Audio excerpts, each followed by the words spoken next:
I messaged some bounty over Tumblr last night. She said, Roar X3, so it's true love at first sight. Throw out my candy bracelets, now I'm headed to class. I'm still 20%, so get your head out your ass. I'm the antonym of the internet, still cleaning up the viruses that you had left. I think I'm falling in love again. Don't stop until you hear the I'm the antonym of the internet. Been fighting on new grounds over if my love is valid. Fuck the cynicism, let the colors fly. Don't care, you think it's cringe because it's not your life. She said, do you like waffles? I said, hell yeah. Been watching Equals 3 until 2 a.m. I ain't got no iPhone, but I got a DS with a keychain, a pinky. Her cupcakes are the best. I've been failing my classes cause I don't give a damn. They say the world is my oyster, but the free market's a scam. Everything's been changing since last generation was born, and they won't try to take and change. Use a two-edged sword.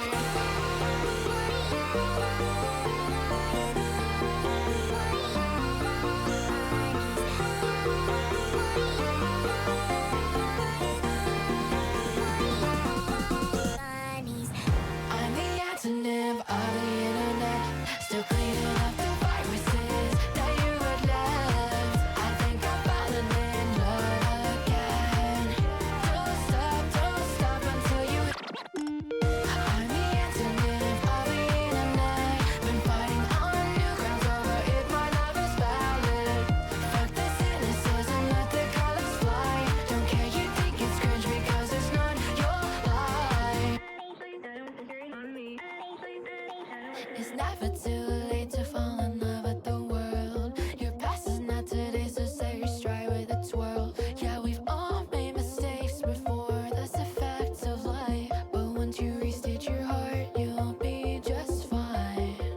Now it's your life, you say it's all mine, all mine. Revel in your friends and hobbies, let your heart speak.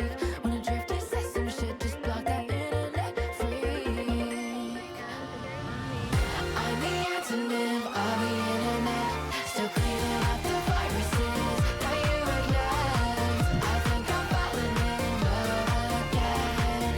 Don't stop until you I'm the antonym of the internet. Been fighting on new grounds over if my love is valid.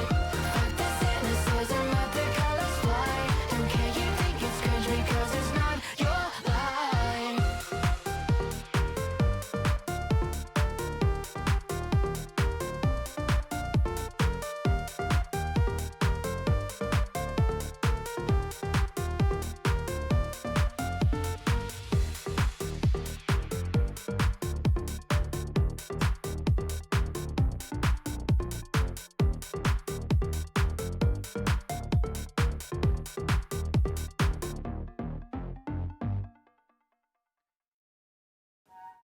Good evening, every pony. Hello, hello, hello. Hope you guys are having a good night tonight.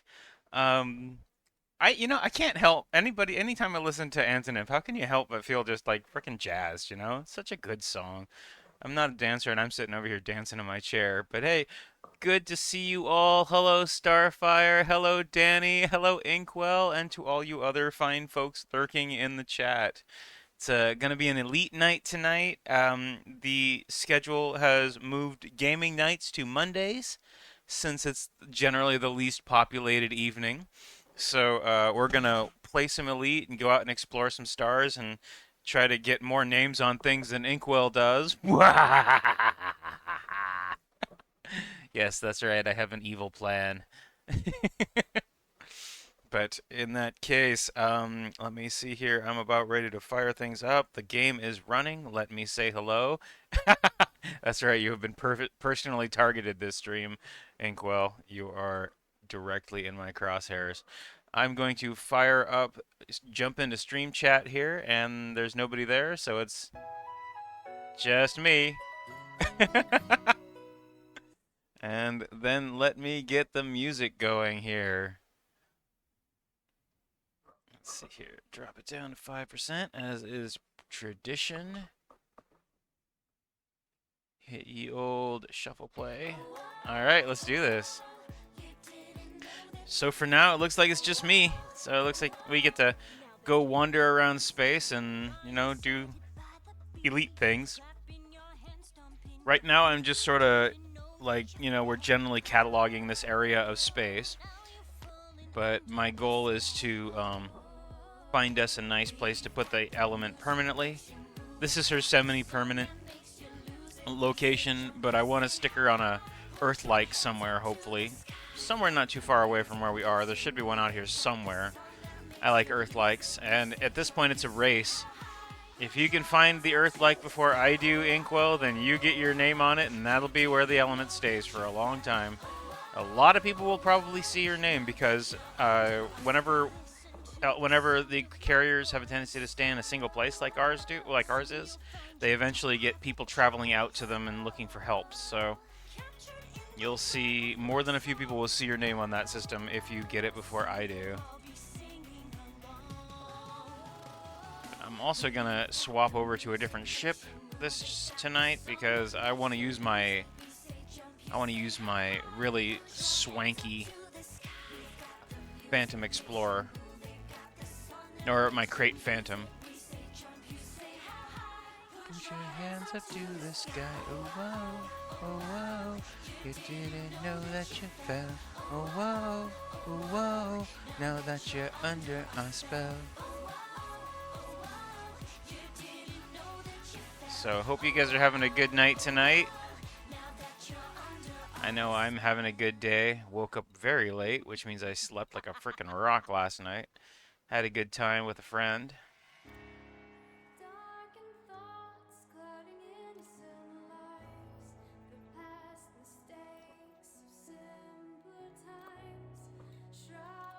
Gonna be hitting the hay as soon as midnight hits tonight, because I gotta go to dialysis at 7:45 in the morning. Good times.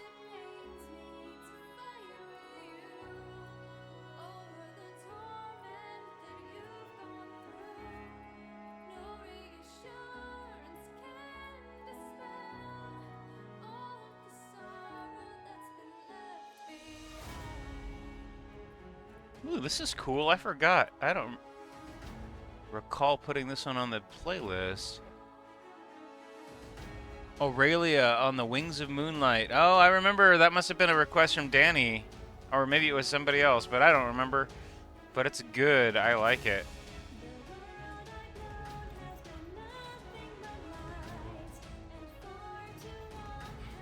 Gotta kit out all my stuff here to make sure it looks good.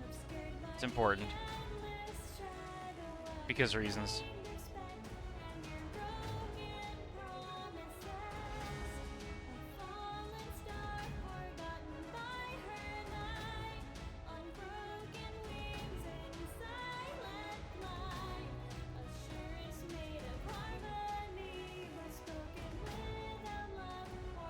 They took all the galvanized colors away. Sad. And the pulse color. Oh, wait, they brought the galvanized colors back. Interesting.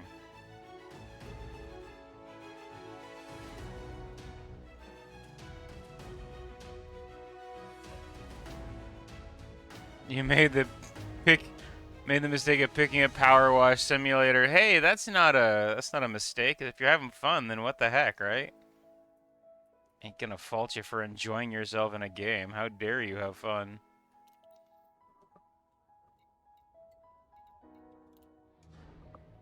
The serotonins, yes, I bet they are dense.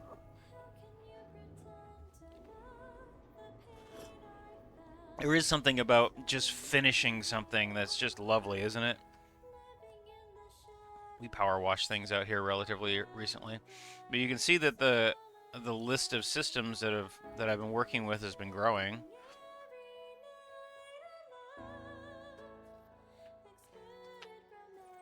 This is a long-term project for me anyway. After all, the ideas for you is just earn money. For me, I like being here. All right, let's.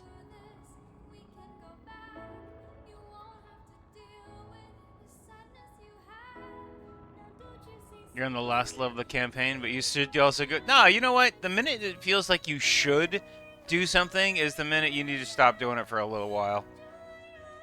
Honestly. Don't worry about it. Have fun. If you're enjoying yourself, then it's worth doing, right? I do this because I truly enjoy it. But, you know, I'm also kind of a masochist, so...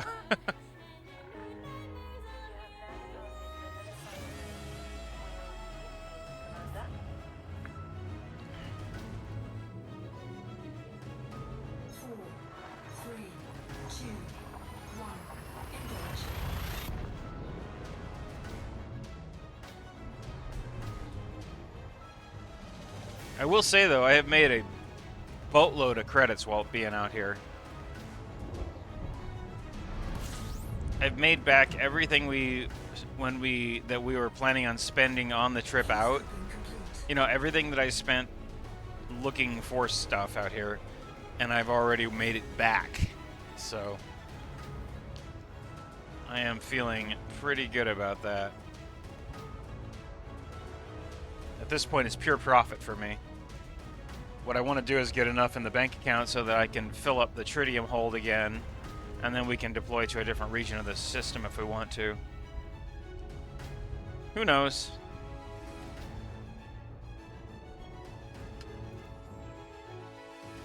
Ooh, this might be a busy one. Always have hopes when I see nothing but metal worlds and icy worlds.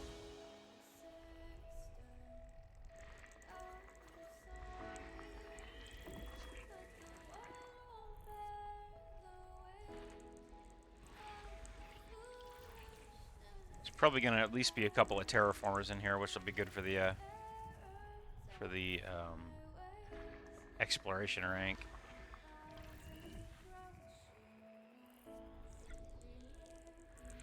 System scan complete. Let's see what we got here. A bunch of couple of ice balls and some one terraformable.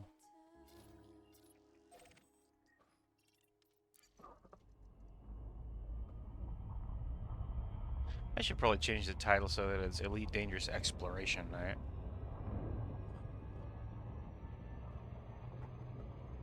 So that people know exactly what we're doing.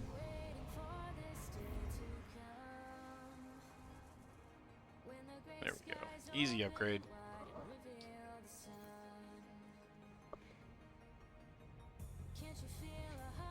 This ship that I'm in right now is the one that I think has the most... Oh, Northlight, good to see you. E to you as well, my friend.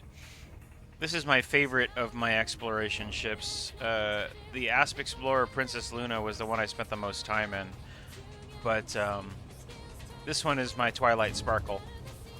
She's got the most playtime because she's how I made my fortune. Went out and did exobiology. Scanned a bunch of planets. That's why she's named my Twilight Sparkle, because she's my big researcher, you know? She does all of the things.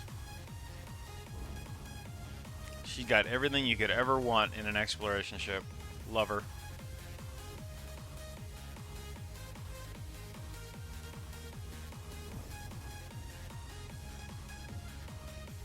She's homey. One of the things I really like about her is that she's decent size. So, like, flying around in an... How to yeet a planet. The sun. Yeah, throw a random planet through a system. That'll yeet everything. Or throw a random sun through a solar system. That'll yeet the planets pretty efficiently.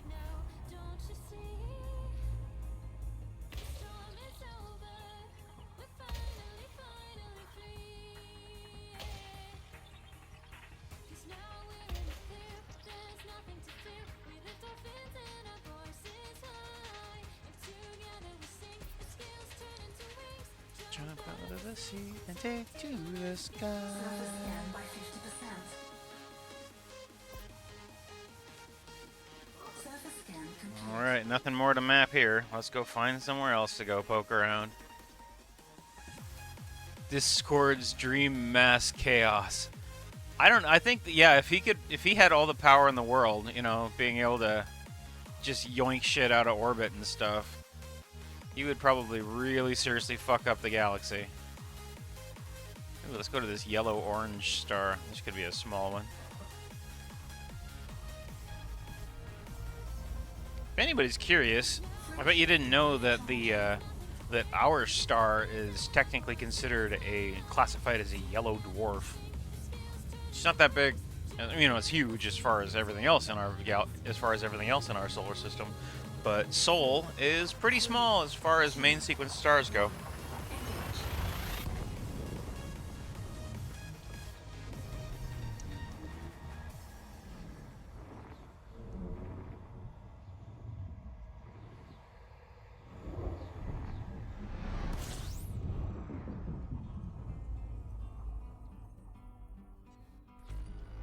It's on the low end. Ooh, 40 here, huh? Okay, alright. Let's see how long I'm going to be spending in this system. I'm going away for a while, but I'll be back. Don't try and follow me, 'cause I'll return as soon as possible. See, I'm trying to find my place, but it might not be home where I feel safe. I gotta live my own mistakes and run from them.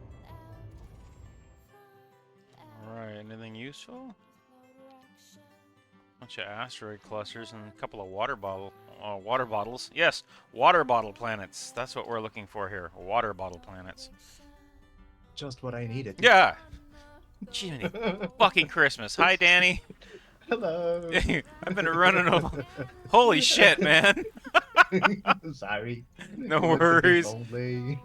Also, there's the avatars from the. Oh, Death Knight, shit, by that's the right. way. Thank you. I didn't notice. Let me fix that. Oh my god. Well, that scared the shit out of me. I appreciate you. I guess now I need to give you a fucking, like, sound effect so that whenever you come in, it plays. Oh That my. means no surprise entrances anymore. Not yet. Not for the moment. Oh my god. I know that that's probably a hell of a lot of fun when you do that, honestly. So, and it's rare enough that it doesn't do it to me like every time, like Lorelai used to. So, I'll give you a pass this time. Yeah, I just join every time, hoping you will not notice or anyone will call me out, and wait for the right moment. Well, you know what? I will make a policy that nobody gets to call out Danny anymore. Oh, The only thing he gets to do is scare the fucking hell out of me. well, that's up to you. Oh my! Hey, Inkwell has joined us. Well, not on Discord, but he has joined us on Elite. Sweet. I think the challenge issue was enough to drive him out of his power washing. Better get out here first, dude, if you're gonna find the Earth likes. Oh man. So what are you up to tonight besides scaring the shit out of the captain? I was about to say that.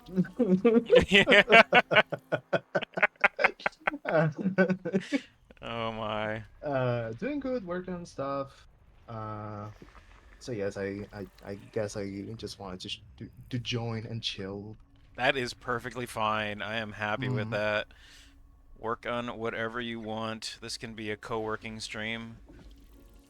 I'm working on finding planets, and you're working on, I don't know, defining the definition of programming limitations or something. Finding the millionth decimal of pi or whatever. Exactly. There you go. Just that. Just that. You nailed it. We need to further identify our circles, and Danny is on the forefront. Ain't no circle gonna be identified without Danny's input. Hmm. Oh god, that's a nerdiest fucking joke. Hey Eve, good to see you. Yeah, I always start, well, maybe not always, but I do my best to start as close to 8 o'clock as I can. Because that's, everybody likes a relatively normal schedule. I, however, am not the most punctual person on the planet and frequently miss it. I'm always around 8 o'clock though, right? Yeah. I should change the schedule to 8-ish. Attempted 8 o'clock start. Oh, very good. Thank you for joining tonight. Oh my goodness. You just found it funny? Yeah. Well, at this point, I used to be really paranoid about starting my streams at the same time as other streamers that I knew and liked, But it's like, oh yeah, wait, we all have our own separate schedules and lives. And if I start doing that for everybody, I'm gonna never stream again. Hmm. So, exactly. So I'll try to be respectful and, raid anybody that I see, but in the meantime, I'm just gonna stream in my own time. Because that's what we all like. Ooh.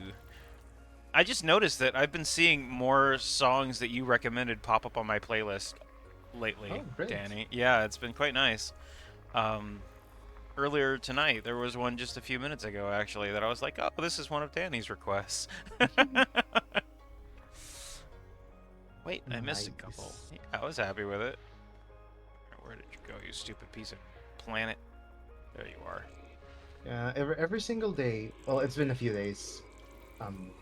Maybe it'll stop eventually. But I've been finding I've been having I don't know about you, but whenever there's something that I want to watch later, I just open it in another tab and I'll check it out later. So today I had 5 tabs with Violet Pony music that I haven't heard yet. now, now I'm going through them. I'm liking them, so I'm saving this. And You're it ta- happens. You're taking notes ready for the next song request. I can see that. Yeah. YouTube keeps recommending them to me, so that's why I keep finding more and more songs. It is amazing. It's a good thing. I mean, Yeah. I Yeah. went and bought.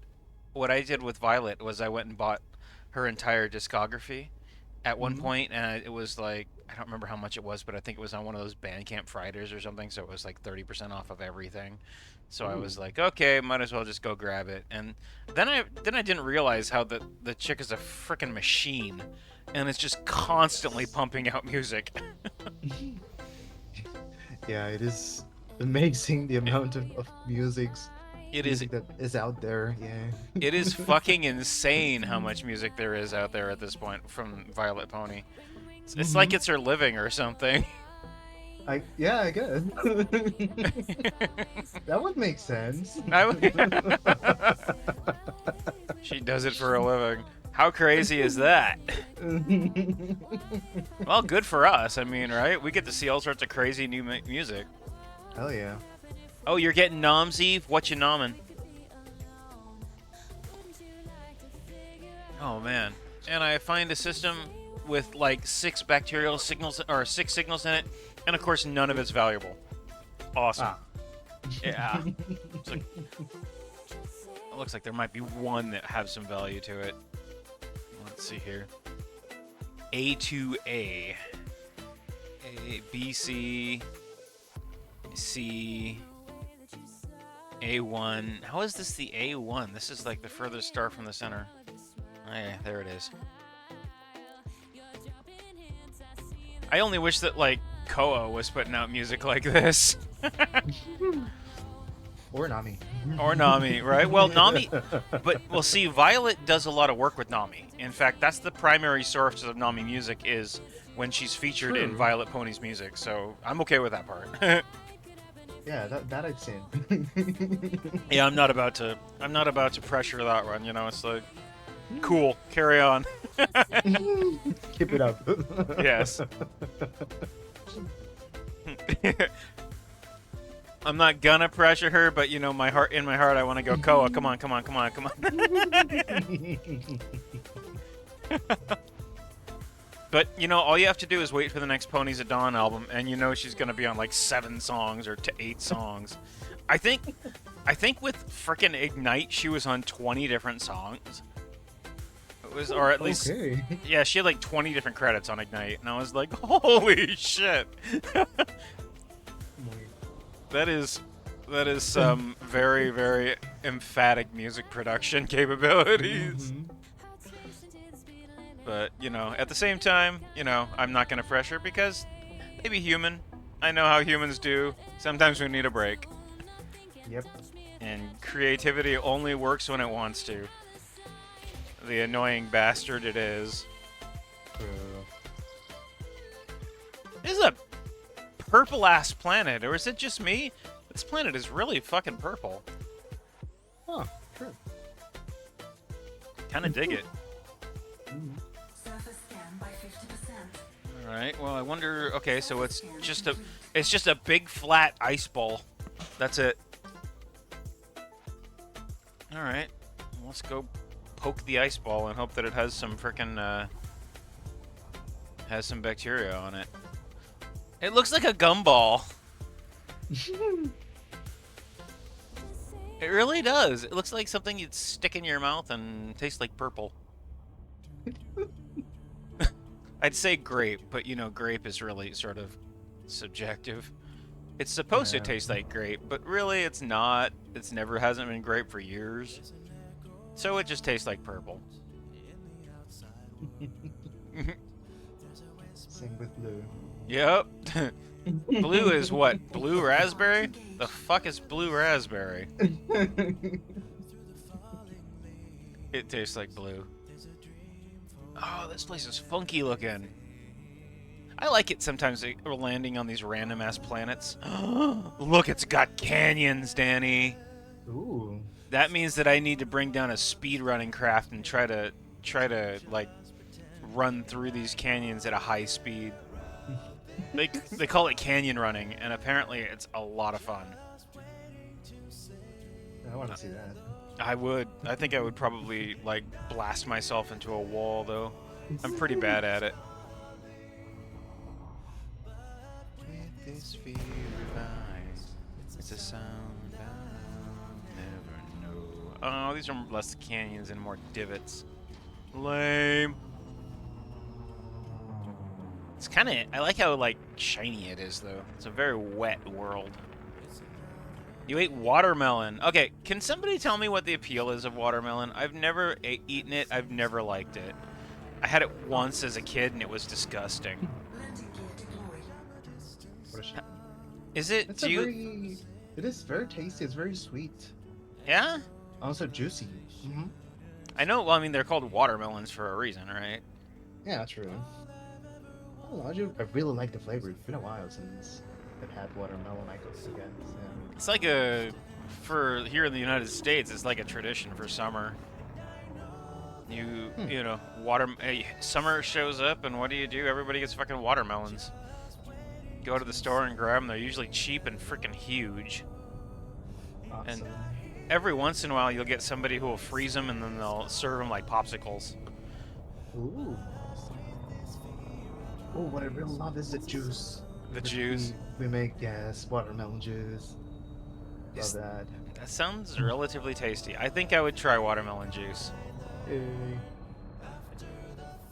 And I also think I see some biology. Nope, it's a rock. Shit. I have a feeling it's going to be very difficult to find anything alive here with this weird-ass surface. Why is the sky purple? It's a purple planet. It's got a purple sky. It's obvious. Yeah, I mean, obviously, but I'm sitting here looking at it, and it's like, holy shit. The ground is, like, red, and the sky is purple. What the fuck? Okay, Looks I gotta... sick. It's really weird. Yeah, I gotta take some pictures, I think. I don't think I've ever seen a purple sky before. This is the Twilight Sparkle planet. Alright. let's set down here for a second. And then I need to get a couple of shots real quick, and then I gotta find out what the hell it is. I bet it's the atmosphere, obviously, you know, what the gas is that's causing Ah, this. yeah. It's probably neon or some shit like that.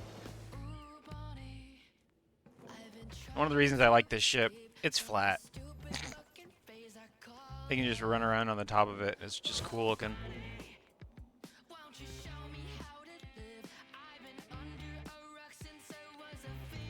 Well, not like there's anything to take pictures of, though. It's just a big old flat plane, isn't it?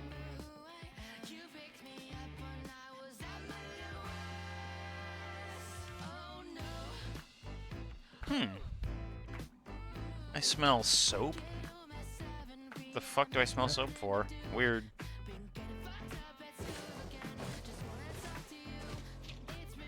Alright.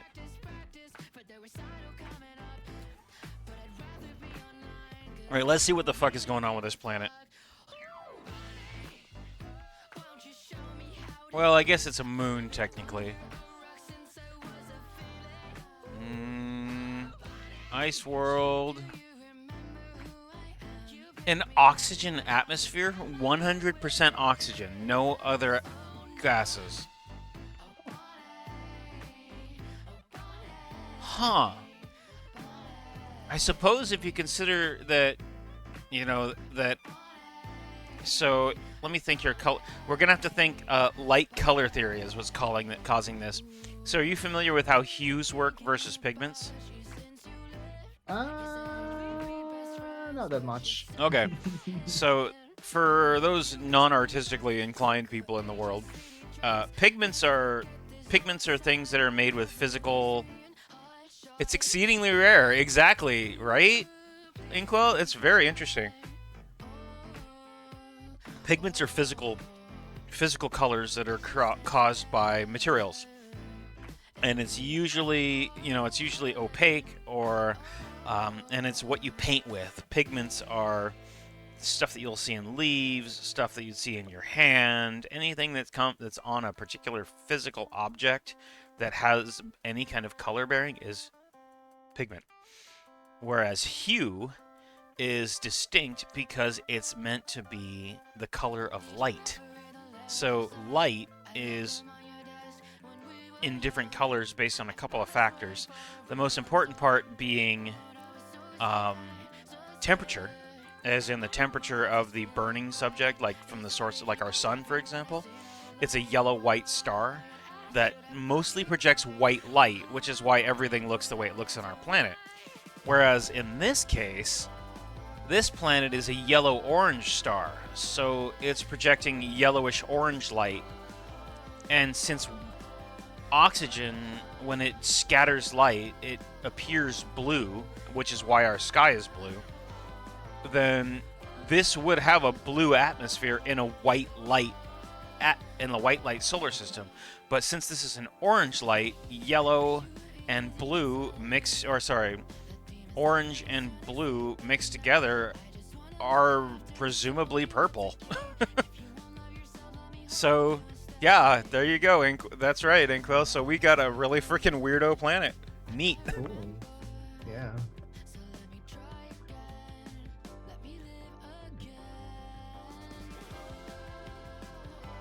I think I might have to just take whenever I find myself some of the bacteria here, I'll grab a couple of shots just to post it for the unique color of the atmosphere, you know?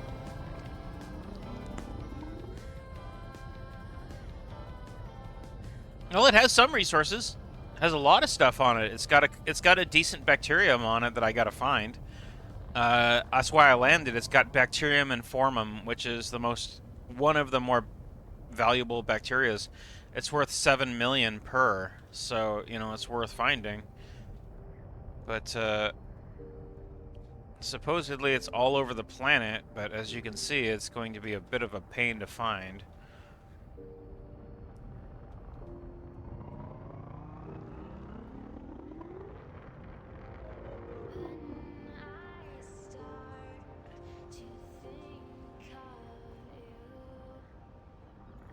Just gotta scan around and look for it, and I definitely want it because, damn, This is such an interesting place that I want to get all the credit for it, you know? It's a big one too, considering it's a moon. This is really really interesting. It's not like, you know, freaky, like, holy shit, this place is wild. It's more like, wow, kind of a unique place. I like that. Remember whenever we set one where I found a black hole, an Earth-like orbiting a black hole, and I lost my goddamn mind?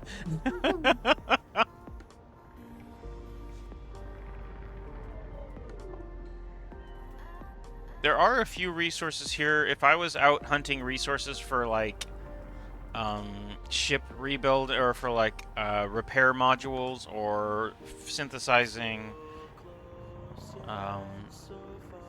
O2, or, you know, just little things like that. There's actually a lot here. You can see it while I'm looking here. If you go here, and you look at the planet materials, sulfur, carbon, iron, phosphorus, nickel, manganese, selenium, arsenic, cadmium, niobium, and polonium. All of this stuff is available to find on the surface of this planet. And it can be used for synthesizing other materials. So, it's actually a fairly valuable place. It just... I found a Twilight Sparkle planet on my Twilight Sparkle ship. And you know, I think this might actually be Twilight Sparkle colors, too. It might be damn close to it. Oh my god, Danny, I just had a funky idea. What is it? I need to draw Twilight Sparkle with the colors of this planet. Ooh. Yeah. Gotta get a couple of screenshots so I can get some color samples. Oh, baby. Yes. Wait, is that bacteria? Nope, it's a rock. I have to watch for like little black shadows on the ground, and that's how I'm gonna find it, because otherwise it's gonna be almost invisible, and this weird ass modeled ground is gonna make it so difficult to see.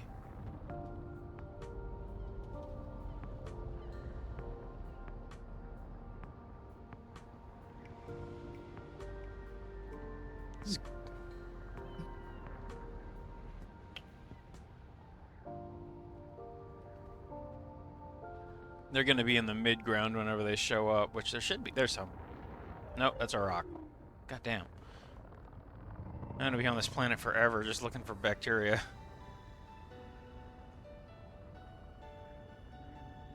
One of these days we'll find an Applejack ship planet, or we'll find a, you know, Apple Bloom or Rainbow Dash. I'm sure we'll find a rainbow planet out here somewhere. That would be very cool. Right? Oh, there's some. Yes.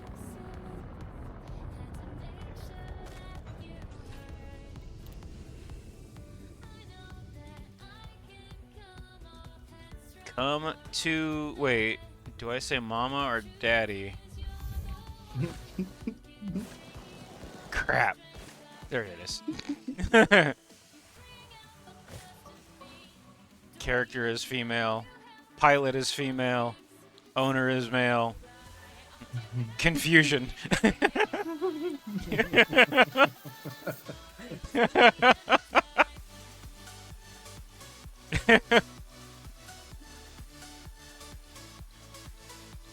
Damn, that's cool looking. Okay.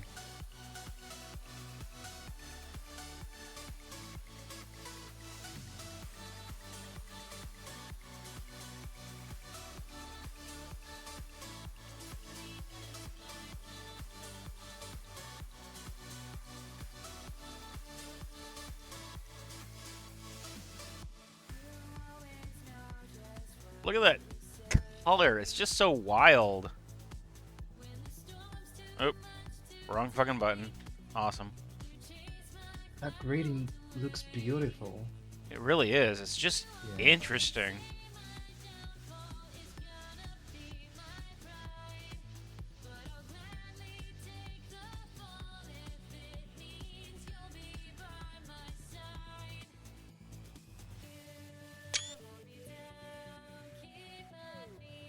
It's just such an interesting color combination. Mm-hmm.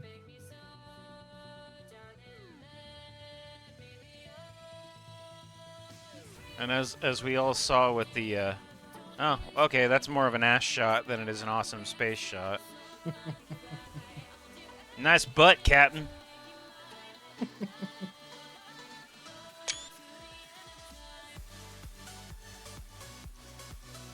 No, I just want to get one of the world itself.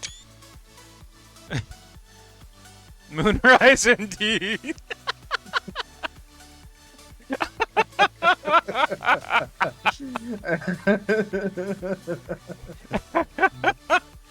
Oh, thank you, Inkwell, for that one. Alright, let's go see about finding some more of this bacteria.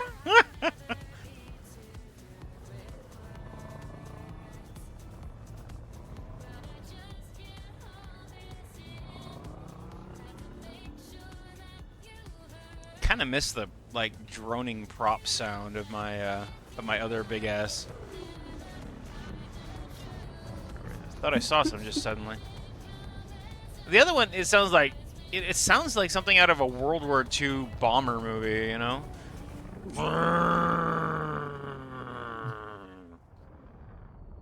This one sounds all properly high-tech and futuristic. It's kind of disappointing. Hey, look, it's a perfectly flat surface. Obviously, we can't land on it. Because why? I don't fucking know. Maybe the ice won't support. There we go. Nope. Fuck you, that's why.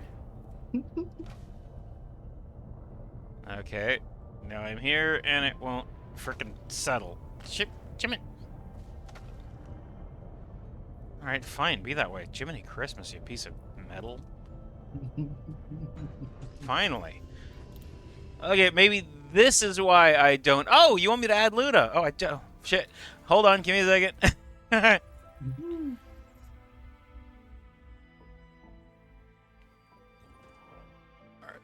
gotta load it.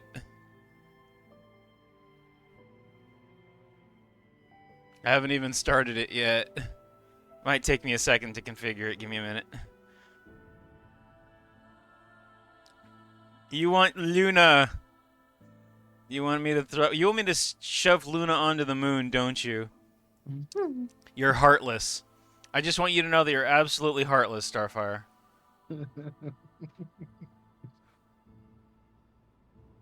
You are the reason that Luna got sent to the moon. Alright, let's see here. Well, I guess we're gonna need Twilight too, because, you know, the moon. There you go. We got Twilight and Dewuna. Just for you. Now I have to go scan that. Where the hell did I put that bacteria? Oh, it's under the ship. That's why I couldn't see it. Lol.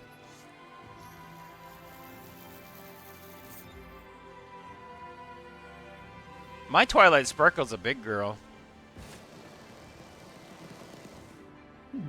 Compared to the...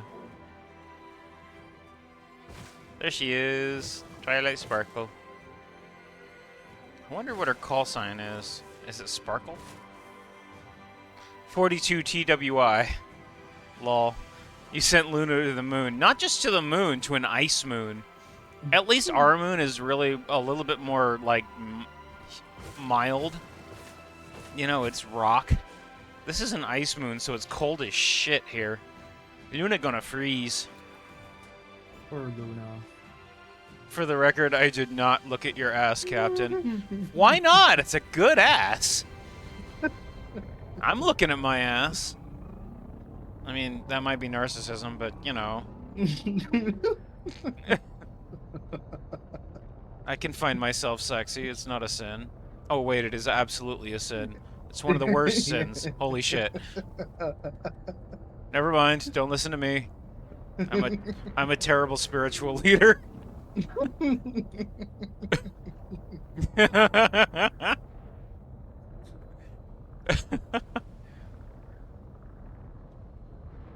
Oh my. Let me see here. So if anybody joins the chat, the VC tonight, if they don't have a sound file attached to them, so basically if it's anybody but Lorelei, I'm not gonna be able to see it because my dumbass has a utility program over my OBS tonight. all I can see is stream chat. That's it. So you guys are somebody either let me know that they're here or let them surprise the shit out of me again. Tonight may very well be very entertaining for you, Danny, if anybody else decides to join us. Bonk. Bacterium volu. What an interesting name. Alright, well, we got one. Next planet, please. I'm not going to bother with the other bacteria here because, honestly, they're just bleh. I don't know what Fonticula digitos is, but whatever. Gross. Alright, interesting purple planet. Thank you for being purple and weird. Landing gear retracted. There's a few more I need to go check out here while we're here. Why you gotta look all regal like that, huh? You're distracting. And now Luna's eclipsing the sun.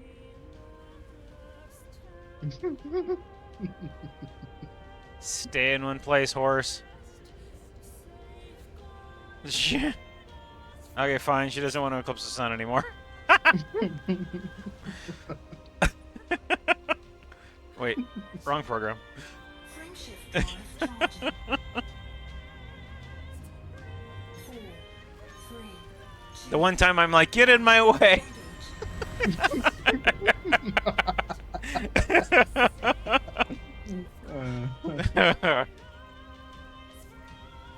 Alright, let's see what else am I scanning here. I'm gonna get this one and this one. I think that's it though. I don't even have to go very far for this next scan, that's cool.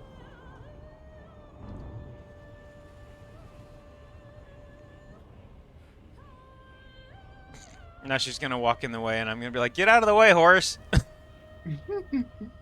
Silly ass horses. I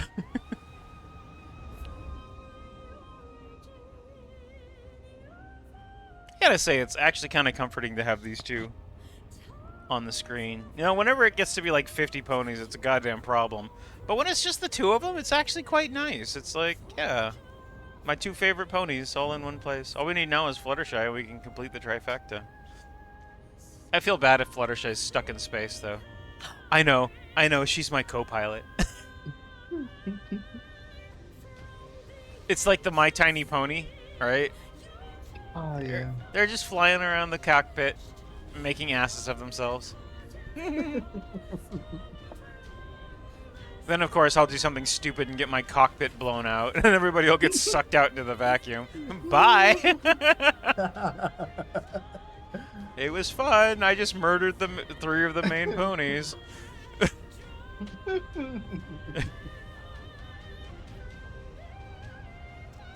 Fluttershy would be a terrible co-pilot. Why you gotta throw shade at Fluttershy like that? She would be amazing. She'd be like, I want to see that bacteria over there, if that's okay with you.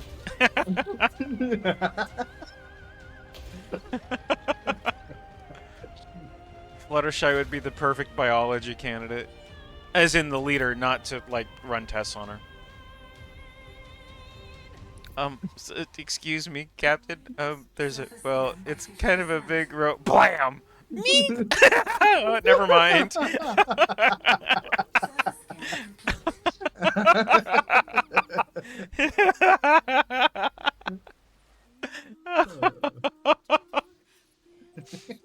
She's gonna lose her mind as to, like, I don't understand why we can't land on the Earth likes.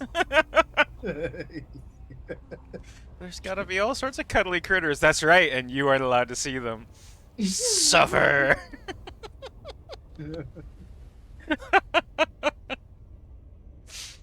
Oh, my stars. One of the side effects of my screen that I've got going right now is that I can't see how many ponies are in my stream avatars down there. So we could have 500 people and I would have no clue.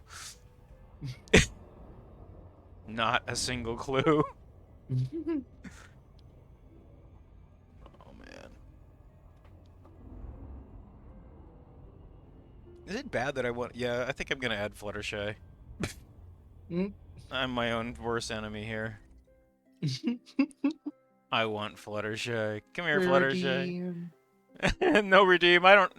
We don't have to redeem. I get it. I can redeem myself. That's a free pony. It's a free pony for anybody who likes Fluttershy. There you go. No payment required. All right. Let me redeem that stretch there.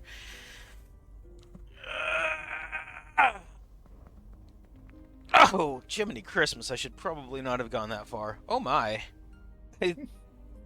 Oh well, my elbows are really flexible now. That's cool. Let's throw my shoulders. Ah.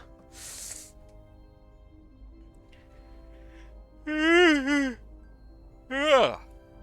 You know it's a good stretch when it invokes a yawn. Ah. Thank you, Starfire. Stretch redeemed. Try to make it as loud as I can so that you guys know it's actually happening. I can't redeem myself because there is no Star Song Descot Pony. You know there's a kit out there for doing it, but the number of animation cycles required for it is absolutely insane. Because I know you guys are noticing watching these ponies, they're surprisingly well animated for little pixel programs. Like, I can't even imagine trying to do that. It would be a goddamn nightmare. I know that there's people who take commissions to do it. That could be fun. You know what? Maybe I'll look into that. Maybe I'll see if it's a reasonable cost. If it's $300, probably not. But, if it's reasonable, maybe I will get a Star Song pony avatar made for desktop ponies, just for you guys. You can. Yeah, that could be the first you add every time. That would be the one that I would always add, right? It would just be me. And then we'd see how many people would pay points to remove Star Song. I bet there'd be some jackass who would come in at the beginning of every stream, pay 1,500 points, remove Star Song. And it's like, okay, bye, stream over. Surface scan complete. Ah, Sound Barrier, good song. Wow. This is a feather piece. I don't know if you've heard it yet, Danny. I think it's on one of the Ponies at Dawn albums, but it's a decent piece if you like pony step. Not everybody does, but I'm finding that I'm more amenable to it than a lot of other types of. What's it called? It's called Sound Barrier, and it features feather. Oh, I think I know it. Yes. It's kind of metally a little bit, but it's got some excellent vocals.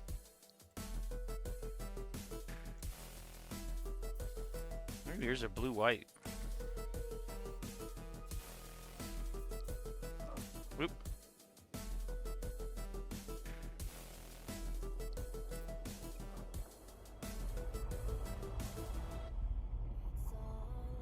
I can't redeem myself. Well, I guess I better not fuck up then, huh? Since there's no redeeming me. Frame shift drive charging.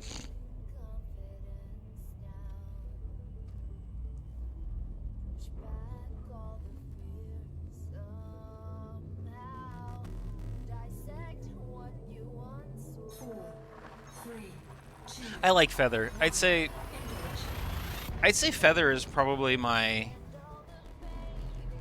fifth favorite musician in the pony fandom.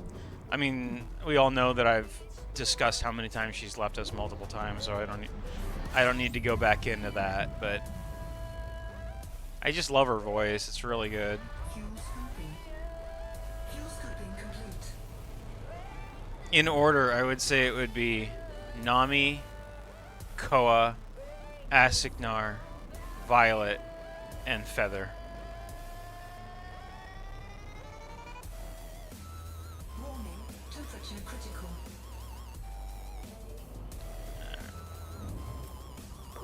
I know I saw a few signals here, but I didn't catch the number. I think it was 11.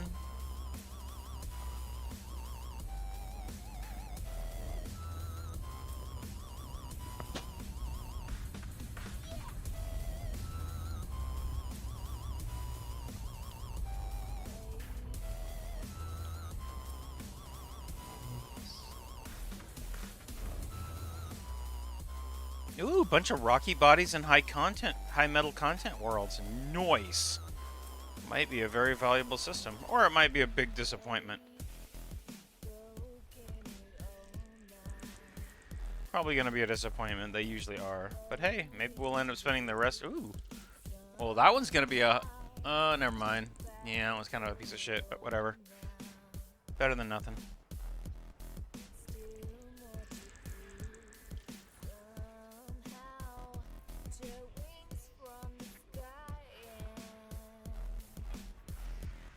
Geological.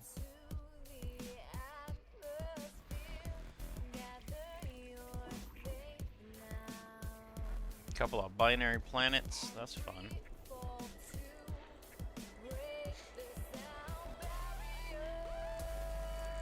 I remember reading an article about binary stars the other day. I know, incredibly specific of me, but the article was talking about how typically, in most cases, our sun is a very, very random or very run-of-the-mill star that you would see just about anywhere in the galaxy, right? But one of the things that's really interesting about it is that it's a solo. Most star groups in the galaxy are binary or higher, as in there's usually large groups of stars orbiting each other.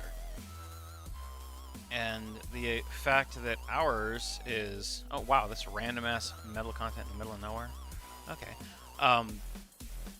The fact that ours isn't a binary star is interesting. Not just interesting, but fairly uncommon. So it's not unique, but it's not the most common configuration for planets and stars out there. I just thought it was interesting. The other day I found, whenever I was orbiting around out here, I found by itself a single brown dwarf planet. Just, that's it. Nothing else in one particular system, which means that it was by definition a rogue planet, and I just thought that was fucking cool. You've heard me go off on rogue planets before, right? Yeah. Yeah. What's your favorite anomaly? Well...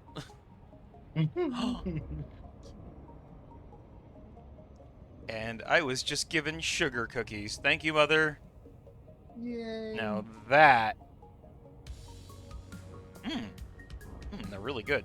Ooh, and they fall apart, too. Yum.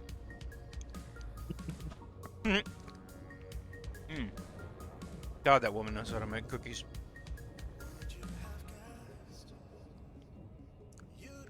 If you ever have to be jealous about me for anything, it's for my family's baking ability.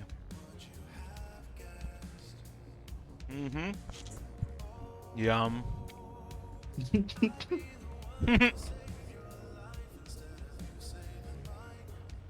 I was just sitting here drinking a cup of tea, hanging out with you nerds.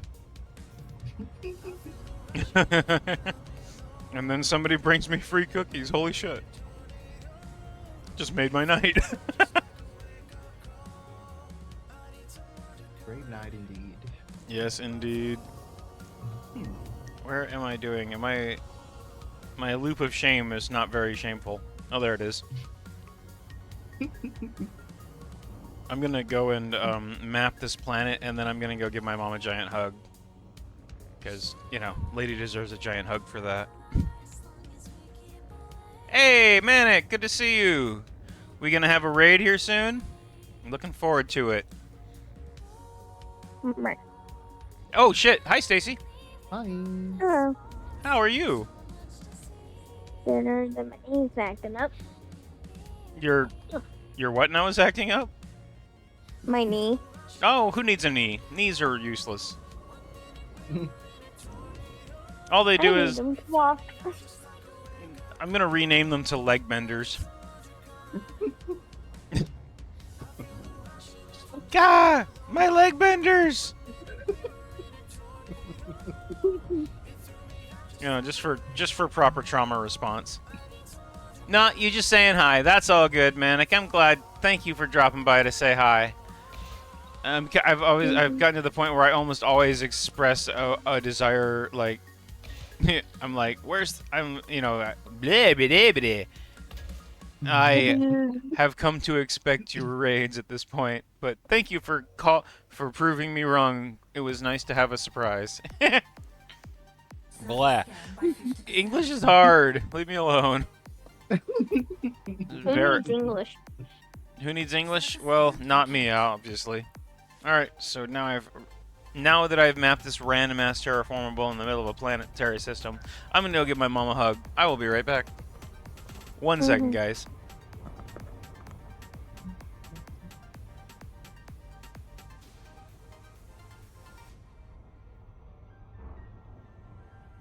Watch as it begins, the dawn of all the ponies' final day, our revolution. I can see the love beneath their skin, and every drop is ours now to take. We are the future, and I'm its ruler.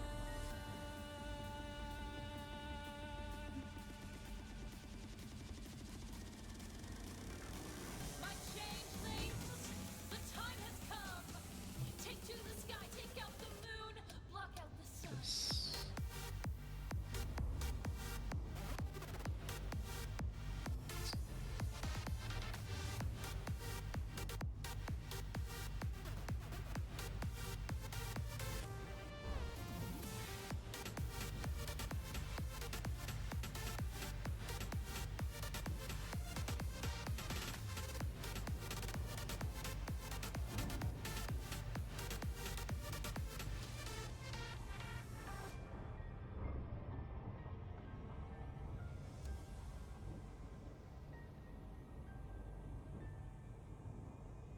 All right, I have cookies and a hug, so I am happy. Indeed. What are you up to tonight, Stacy, besides, nursing your broken leg? It's not really broken, it's just fucked up. Well, you know what I mean. Figuratively broken, not literally broken. And just relaxing.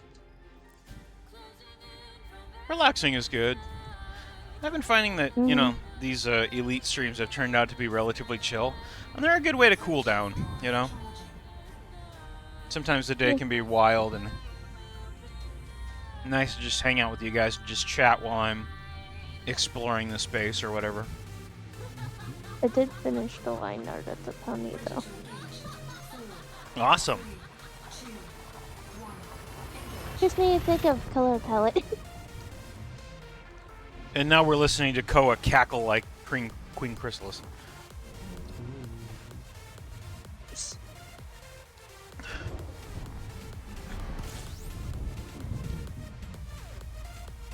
Yeah, I was redoing a... You guys saw the piece I was working on last night, right? With the wind-blown hair?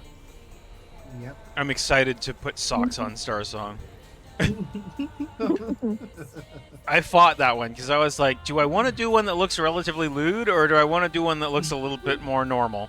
And I was like, maybe I ought to give context, wind, and then we'll add socks onto a cold pony, Makes more sense that way. Doesn't make it lewd. It makes it like cold wind, warm socks.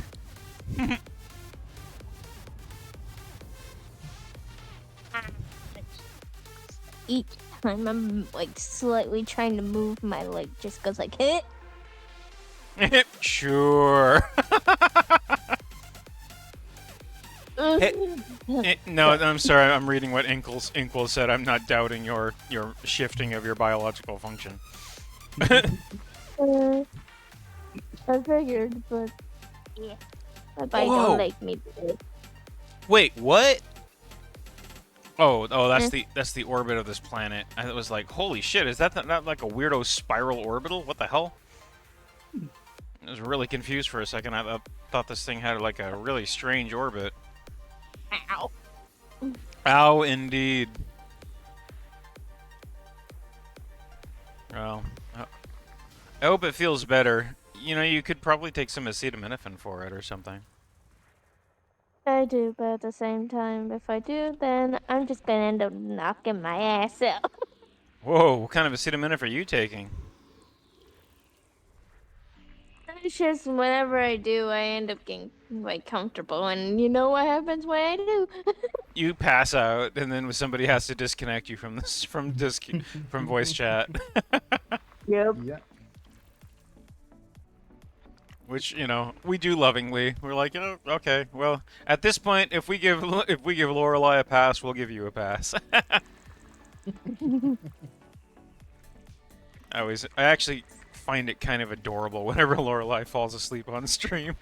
It's like, oh, that is so cute. Bunch of biologicals on these ones. I'm just a silent sleeper. Yeah. Yeah, Lorelei has these little snorty snores. They're kind of cute. The only time I ever snore is if I'm actually sick. I've never snored, as far as I know.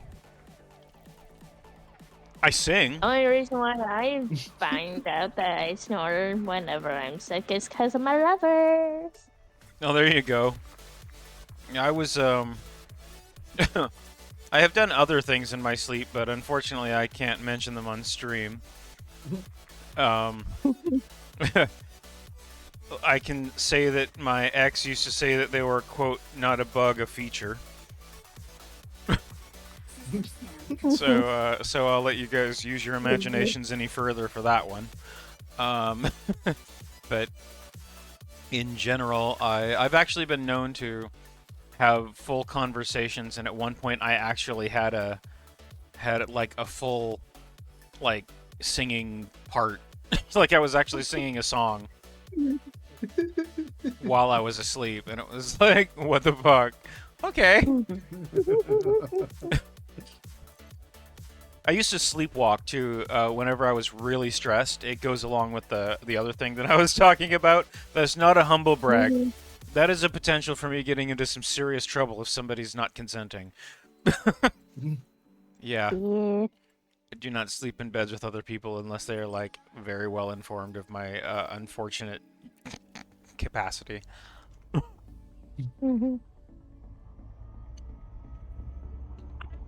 Trust me, it's as much as a humble brag as it was whenever I told you guys about the time I pulled a knife out of my back and handed it to somebody. The person who stabbed me.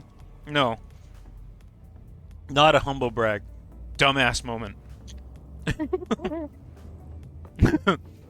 Do not repeat. You know. Best thing to do, leave this shit in and just walk away. Yeah, you're right.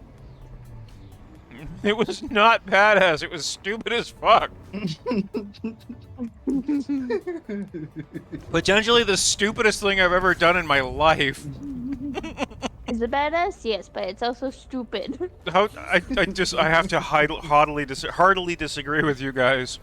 There was nothing badass about that.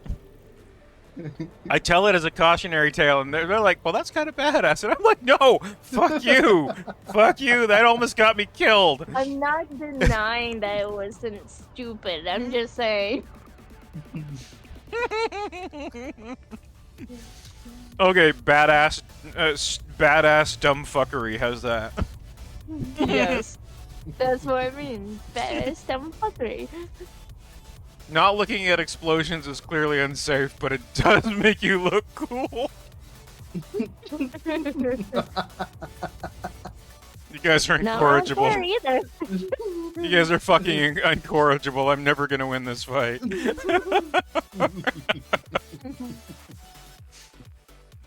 No. Oh, that is amusing, though. Thank you. Thank you very much for that, Inkwell.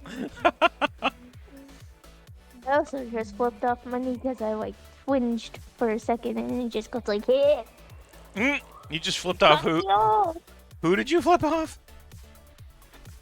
my knee. Oh, fuck your... Wait, hold on, don't do that. 2 successive my cat boopings. Hi, Lumiere. I guess, hold on.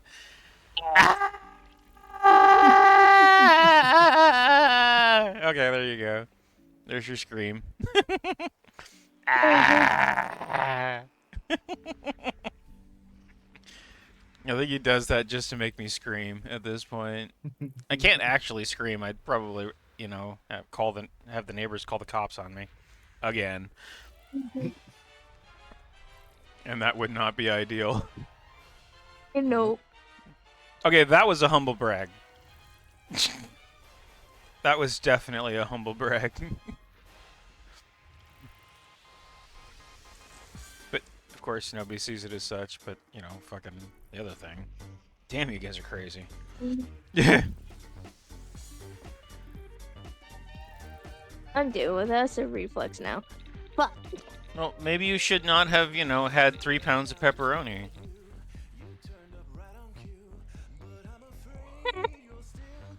That's really bad for your stomach. I have the pizza. Only when you have pizza. But you didn't deny the not eating 3 pounds of pepperoni. I have no clue if I actually did. I just had like tons of slices of pizza like the other night, then ate the rest of it. Okay, Today. I sleep, walk, and sleep sing. Do you sleep eat? Is this something that you do? You go to the kitchen and get a snack, and you wake up and suddenly you're chowing down on an orange? I used to make that excuse as a child.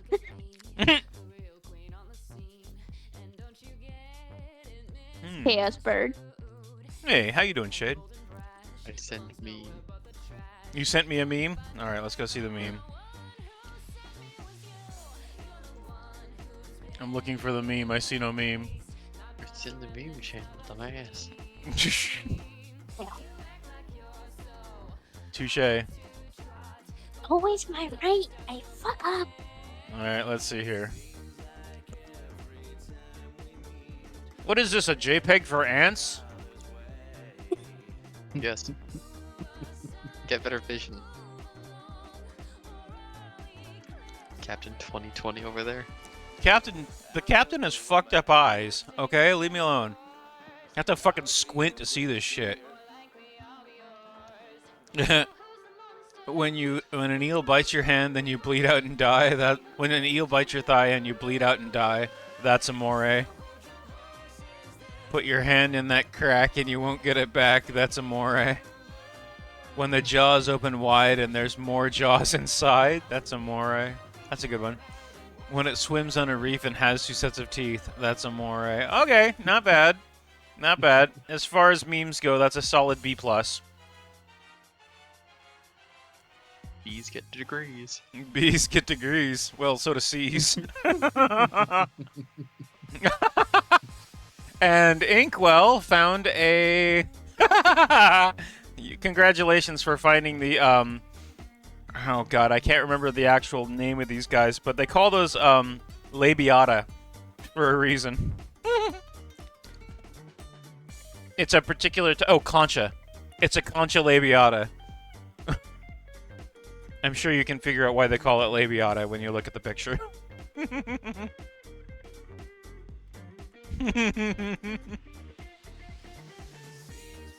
Says the guy going to different planets to scan different types of concha.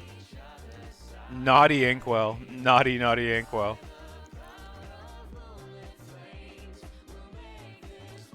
Do I have anything in here that's worth scanning?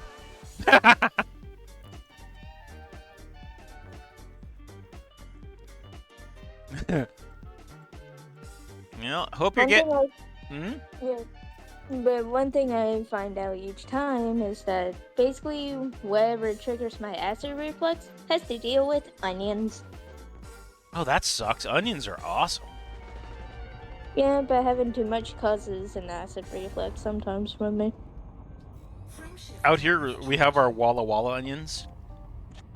Mm-hmm. And they're so sweet you can bite into them and just eat them like an apple. fucks with your stomach, but it's really good. 4, 3, 2, 1. Mhm. Generally something to be avoided. Yeah. My mom can't have bell peppers, so That sucks. it gives her heartburn. And then we've got me and Nova over here looking for food that makes us hurt. Fuel scoping. Fuel It's scoping like, complete. if you can feel it when you're eating it, you know, it's a good thing. If it physically strikes back, it's even better. Like the cactuses. They're the cactuses. Yes. For me, with anything that revolves around dairy, because I'm lactose intolerant.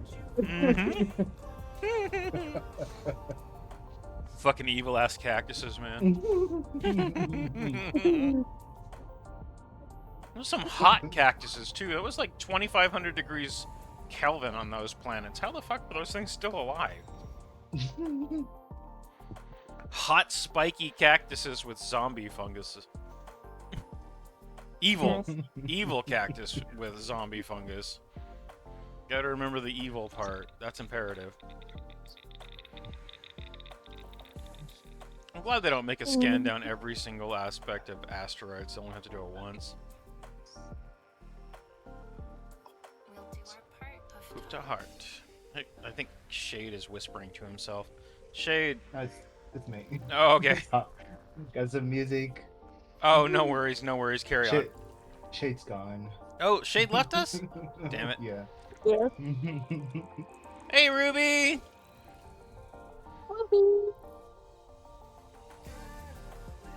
Good to see you. How are you, Ruby? Oh, you've been lorking? Lorkin? Lorkin sounds like a name. Lorkin. Like I want to name my next bad guy Amber Lorkin. I don't know where I got the name Amber, but it sounds like it would go with Lorkin very well. Ooh. It's a gas giant with water-based life.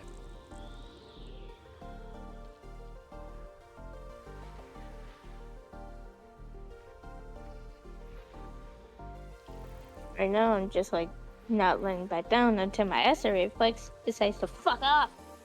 If you do lay down, lay on your left side, and that'll keep the That's really good. acid. That'll keep the acid reflux from refluxing up into your throat. Unless you've got a lot of gas, in which case then you're basically fucked no matter which position you're in. Sorry about that. hoof to heart. Yeah, I'm lactose intolerant, so that's gonna. Yeah, lactose intolerance usually comes with a whole lot of farts, so I get you. It's not fucking parts. It's usually it's kind of just gas. All right, Manic, drive safe, eat good cheese, and don't murder anybody. Thanks for hanging out with us. I don't know. I figured like it's just generally good advice, you know. I mean, yeah. Mhm. Abstaining from murder is always a good idea.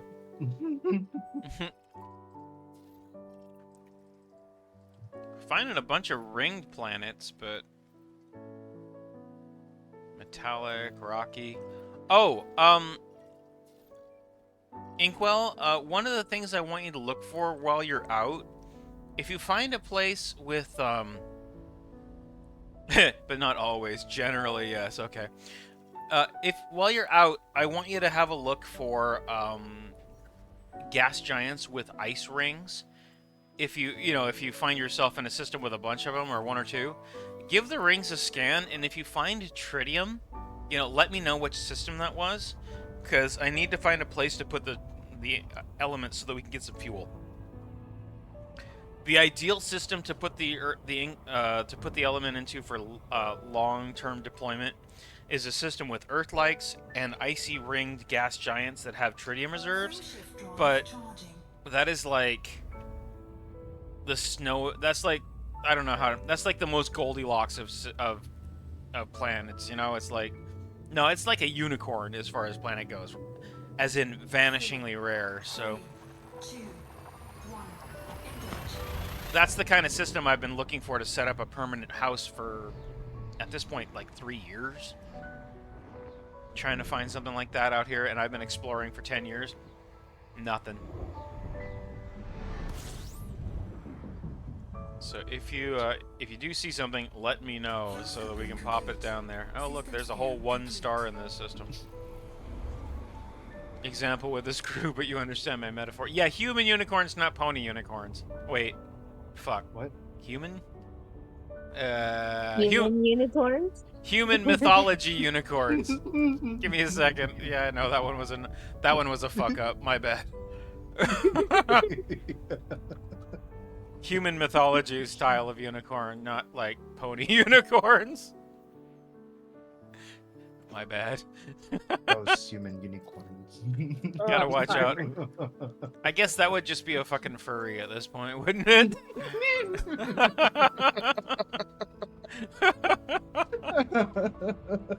We're looking for the fuzziest planet, filled with cat girls and unicorns. Frameshift charged. I need to keep tabs on my bedside table. Oh god. What's a bedtime? Who needs a bedtime? 4, Not bedtime, I said bedside. 2, Oh, Table. beds. Oh, I see. Inkwell, no response, but I need to yes, keep tabs. sir. I need to put Tums on my like little drawers. I have to admit, if you find the planet of the cat girls, we're never turning that in. Ever. Because you know that place would be overrun in a matter of days. Oh yeah. Just a planet filled with nothing but cat girls. Exactly. Ooh. Yep. I think- Waifus. It would be completely overwhelmed, and because humans are fucking crazy and exceedingly on the disgusting side of life. Mm-hmm.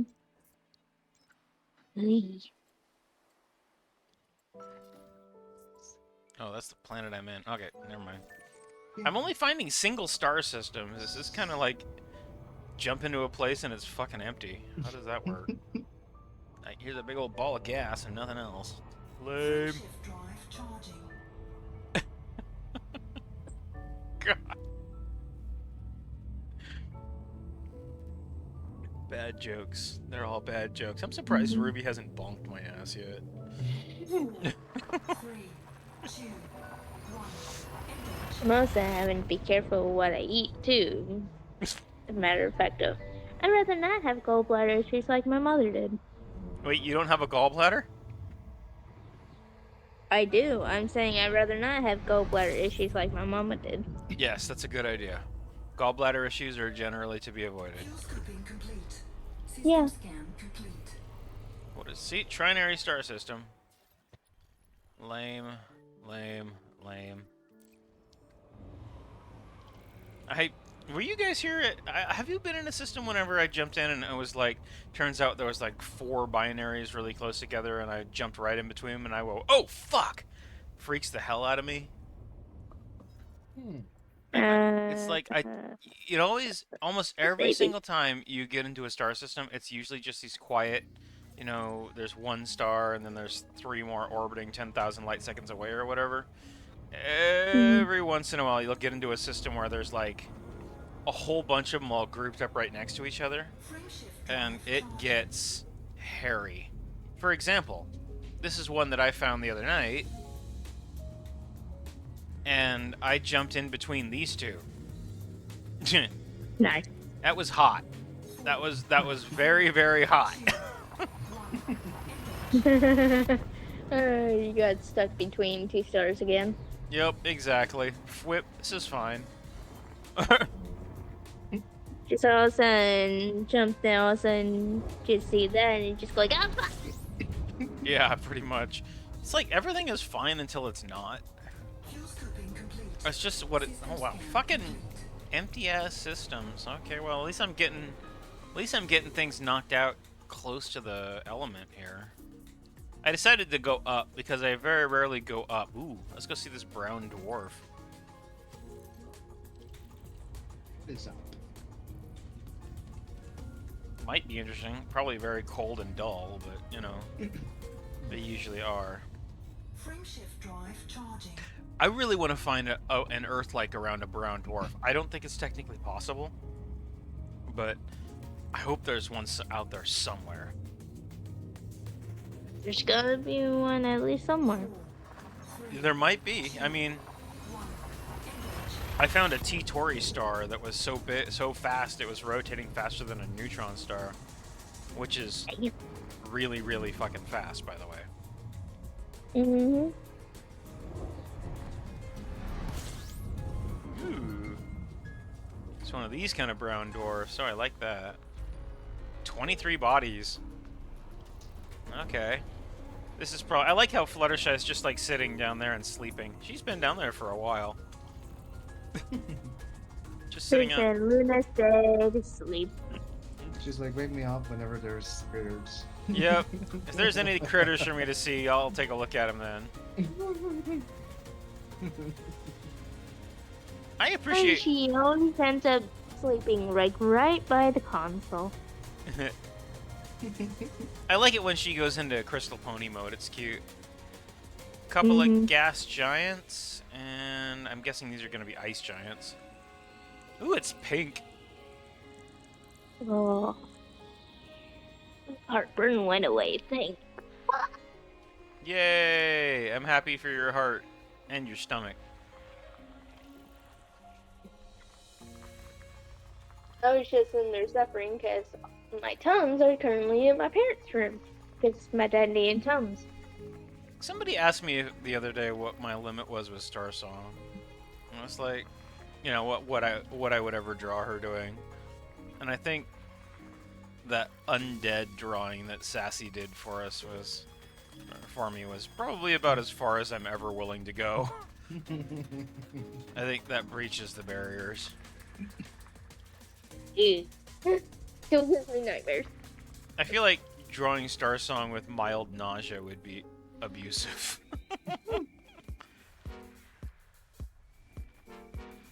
Oh, interesting. Oh, by the way, I forgot I should probably tell you, since I forget you're not, like, really hardcore. Inkwell, whenever you're looking for, planets that have rings and might have tritium in them, you're looking specifically for icy rings. Metal rich and rocky rings will not have it. Only icy rings. That's important. So they're usually a ways out from the primary. And it'll cut down your searching a little bit too. It's something that I only, like, if I see a system with a couple of icy rings, I'll go check it out. But, you know, otherwise don't put yourself out. Like, these are almost all rocky rings. You can tell just by the colors. But colder stars, you know, smaller oranges, reds, brown dwarfs, those guys almost always have icy rings around them somewhere. Hotter stars have rocky rings and metal rich. Icy. Ooh, icy, and icy. Okay, looks like it's time to go and check these out. Yeah. Nice. Always a good chance to pop the element into a place where we can fuel it up. Or at the very least, someplace I can drop I can jump a miner in and then bring it back out. Yeah, but basically for over 10 years now, my mom has no gallbladder. No gallbladder. Well, that's a bad thing. You need a place to keep your bile, after all. Mm-hmm. Well, it had to be removed. Because it was literally about to burst. Not great. Yeah, no. Internal infections are scary.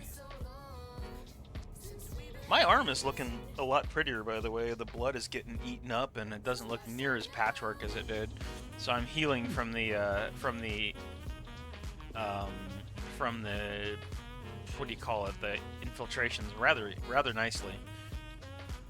I think my my nurses will be very pleased. My mom basically had such a severe gallbladder attack that it felt like she was having a heart attack. That's a bad attack. Yeah. Holy crap. Oh, ooh, That close happened binary. in the middle of the night around winter, which she just like woke me up and said, "Hey, get up and get dressed." Which I didn't question her. I just did what she said. That's generally a good idea if somebody's being very, urgent about things. Like, Yeah. family member, somebody you trust. Look at this very purple planet. That's very pretty. Ooh.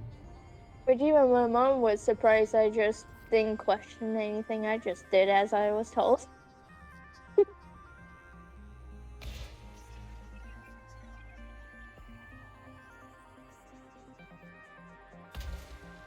Surface scan complete.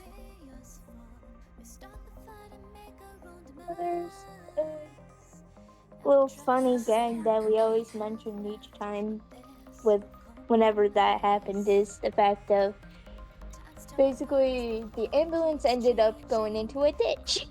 Good times. Yeah, And they had to send out another one to go the opposite direction to the correct hospital this time in order for them to actually, try to get the other one out. Oh, this is the comment about Planet of the Cat Girls. It made me think about this, but it's not legit. It's not like an actual thing. But Inkwell, if you do discover a Earth-like planet, definitely let me know about it. But I have a thing that I like to do is on every single one of them, I always go to the night side to see if I can see lights. Haven't found one yet, but in Earth, whenever you find one that has a population, or around in the bubble, when you find one that has a population, if you go to the night side of an Earth-like, then it always has lights. So if you can find an Earth-like with lights on the night side, that means that there's a sentient population of something on it, and you'll be the first one to ever see it. So, just an idea in case you want to see a little detail. You would be game famous if you found that, by the way. You will have found a place called Raxla. Raxla is like, I don't even know how to describe it. It's like you wouldn't keep that to yourself. I appreciate it. I would hope you'd tell me first and then you would post on the forums, because that would be absolutely fucking amazing. You would definitely want the credit for that one. I'd be like, fuck, that's cool, dude. And then I would be jelly as fuck, but I would do my best to make sure that shit got publicized. What was he doing? He was out exploring icy rings, found a planet with lights on it. By the way, this is also the fabled planet of Raxla. Yeah. Raxla is like this mythological planet that's supposed to exist in the lore of Elite Dangerous.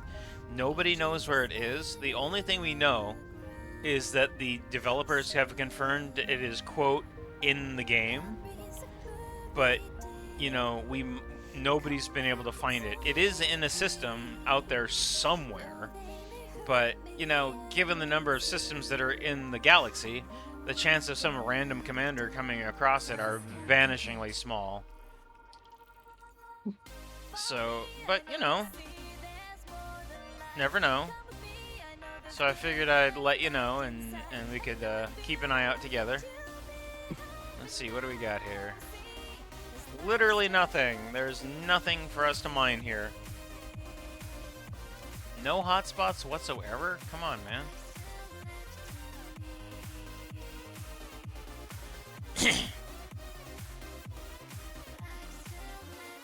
Let's see here. 108,769,107,968.0 million tons of data. That's a lot of stuff.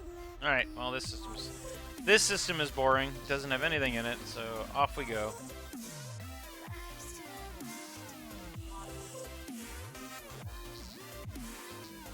I like that we're an expedition of 2 people, by the way. It's kind of fun. Here's the blue-white. Let's go see if there's anything there.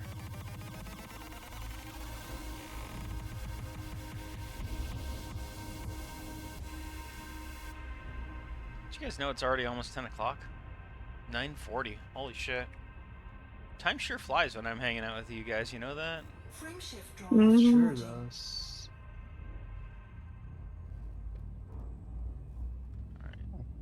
Next Especially up. when I'm around.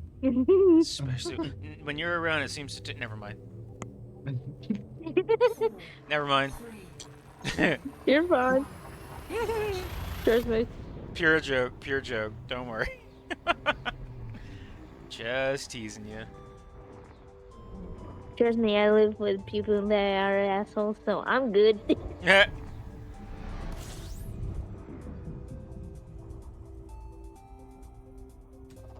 system scan I will say that the other night, whenever Inkwell and I were doing, whenever we were playing Elite, we were just like, you know, scanning for biologicals and just generally goofing around. I think it's the most fun I've had in Elite in years. Which is really saying something, because I love this shit, but that night was just a fucking hoot.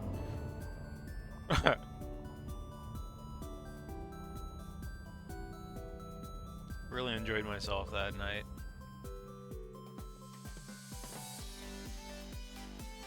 Another blue-white out here.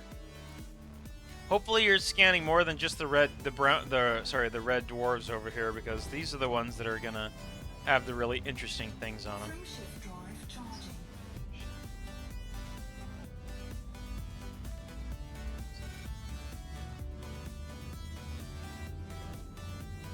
I could do this. You know, I just realized that if I really were to map this whole 100,000 light year 1, engage. cube where we are, I'd probably be doing this for a couple of years. Even at the rate I'm going now, if I'm just scanning the really valuable stuff. And yeah, this is some I knew a guy who was out in the middle of nowhere, and he was doing exactly this, except he was mapping every single planet, and he was getting first footfall on every single one, and for whatever godforsaken reason, guy was keeping an actual database. Like a database of stars, and he would, every time he scanned something, he would input the details into this database, and I'm like, everybody plays it differently, but that is some exhaustive shit. Like, I was getting tired of it just watching him do it. That's dedication. Hi, Woody. Woody! Hi, Woody! Good to see you, my friend. We are exploring Elite and looking for a place to put the element that we can call home. Good to see you. I hope you're having a good night there, Woody. Frame shift drive charging.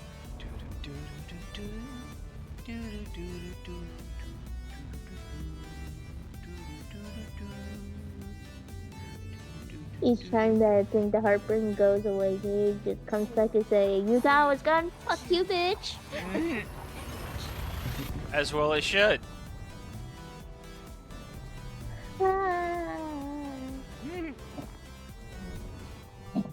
Where do I go there?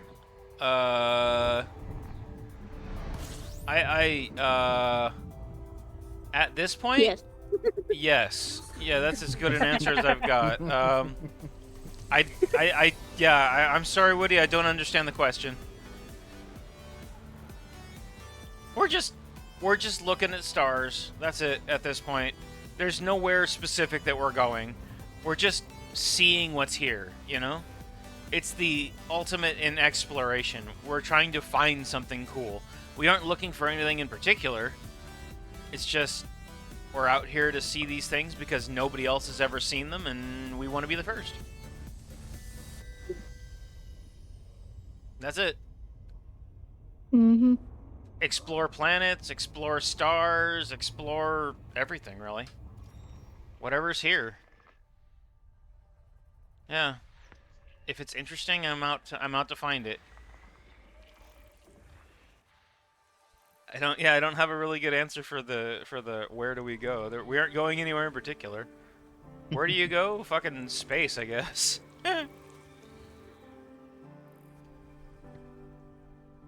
Increase the harmony. Fuck yes. Okay, there we go. We are out here to deliver harmony to one of the planets. Yes, yes. Aggressive diplomacy.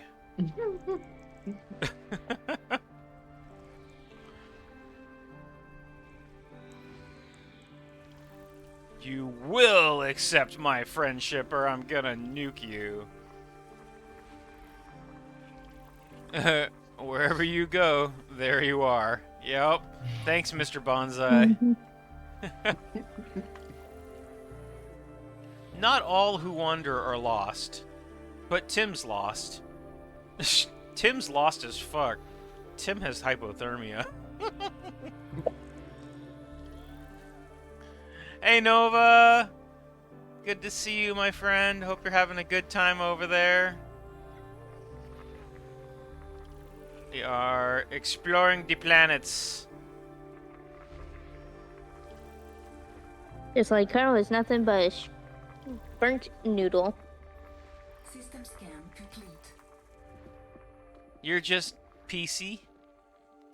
Feeling peaceful? That's good. I like peaceful. Peaceful's good. E. Icy ring.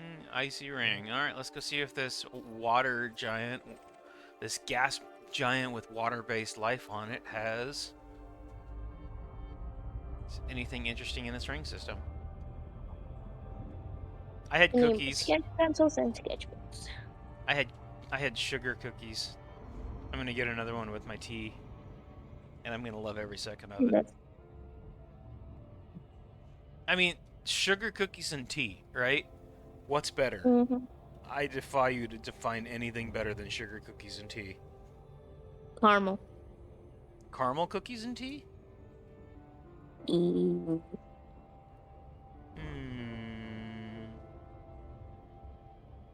Just caramel in general. Caramel's pretty good, but it's just cooked sugar. Yeah. Still though.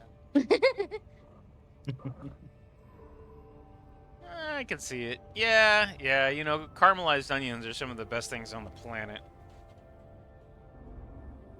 That's when you cook them so much that the sugar becomes more apparent and they get really sweet. Delicious. Can't have too much onions with me. Mm-mm. Man. I was telling you guys about the egg reduce stew that I made. I make a point to use sweet as hell onions because otherwise I don't want to... Because you want it to be a sweet stew, right? And I usually use the Walla Walla onions that I was telling you about. And it usually comes out so sweet because there's so much sugar in these caramelized onions that you need to add extra wine to it to make it sour enough. Otherwise, it just gets really, really sweet, and it's really, really good. You know, I really love it, but that tang that you get from the sour is really important. So Yeah. I always add extra wine. Yeah, onions are very acidic, so that's why it actually causes heartburn for me. You know, they filter my blood through sodium bicarbonate. Literally run it through a sodium bicarb filter so that I don't have to worry about acidic things anymore. It's nice. Look at these big-ass white rings, guys. If this doesn't have any tritium, I'm going to be so sad. That is such a pretty ring system.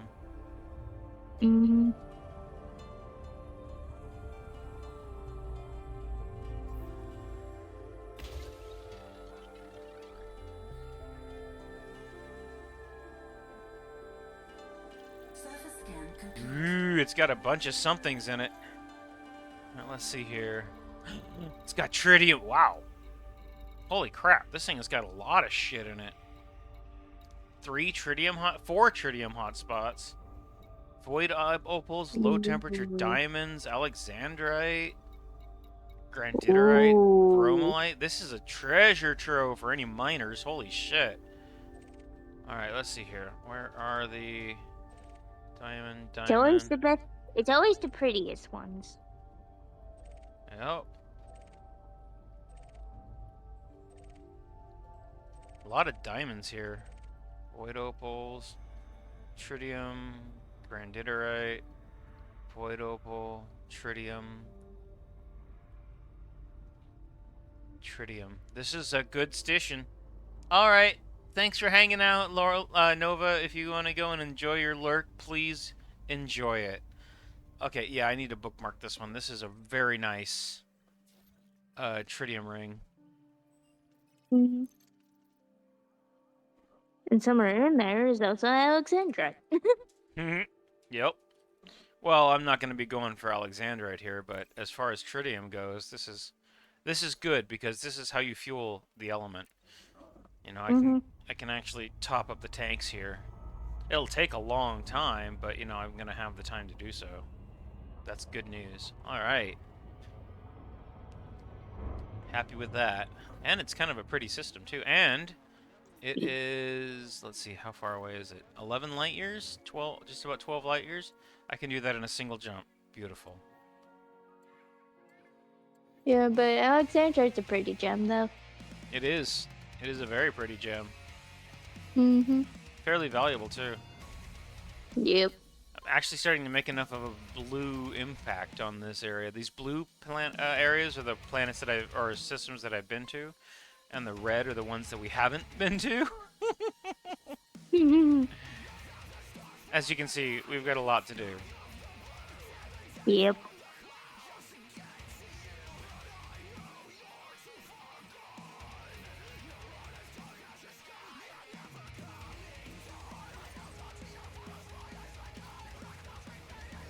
Friendship door charging.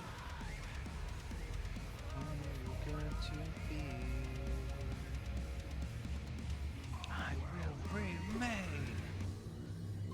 Got some Angie 4, 3, Prince whatever music going here. The only kind of screamo that I like. Mm-hmm. With me, at least, whenever I'm having heartburn, laying on my stomach usually helps. That is not something I would personally do, but that's me. Everybody's biology is different.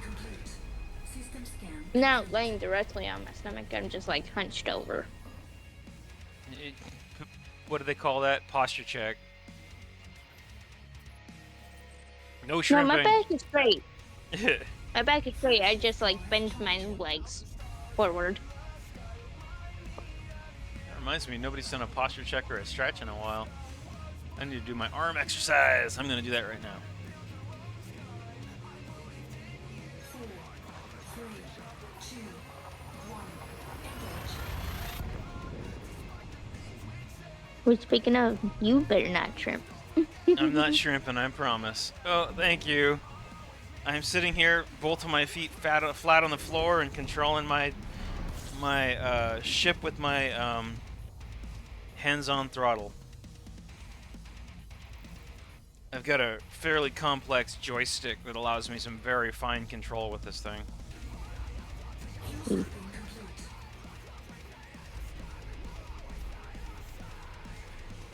Binary system. Let's get out to 10 light years, and then we'll do a scan, and then we can move on from there.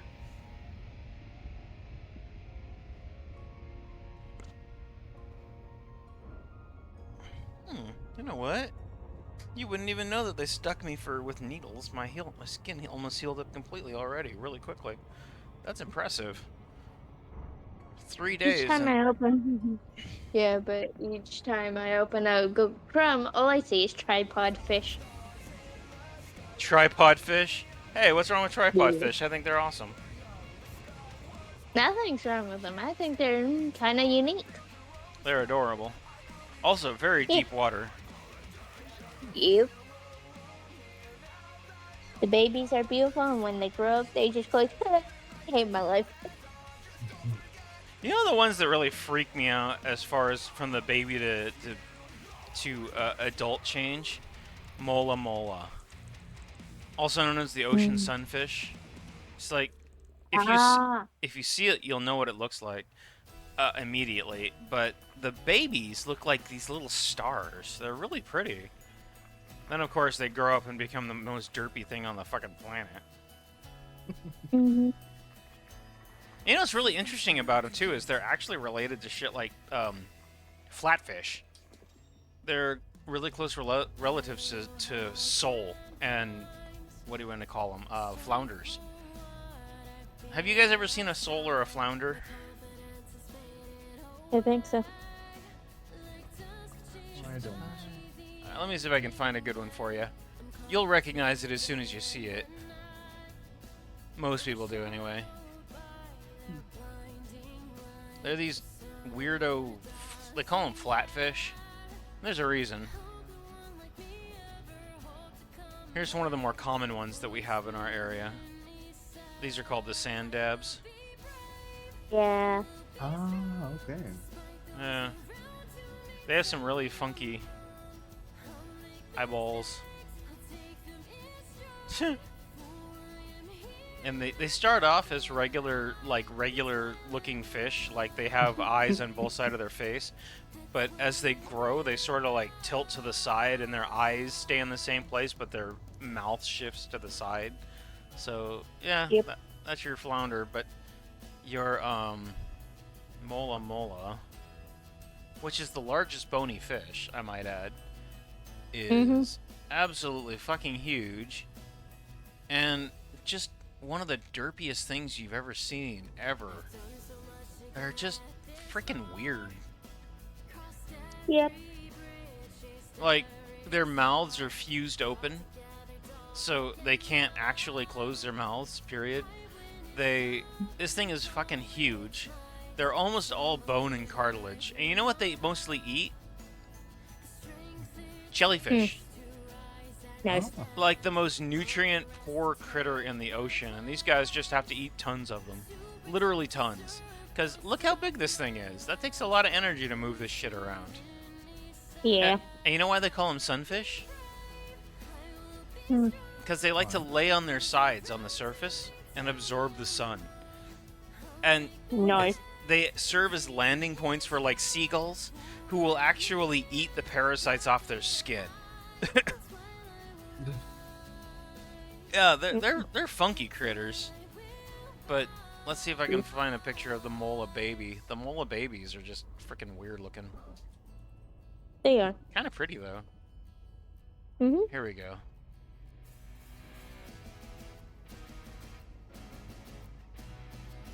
There they are. The mola mola baby. They look like little stars. Yeah. Stars with eyeballs. But anyway, yeah, that becomes that. Crazy, right? Yep. Yeah, I like them. I think they're strange, but anyway. There's your guys' random unasked for fish fact. I don't even remember how we got there, but now you've seen it. Congratulations, I suppose.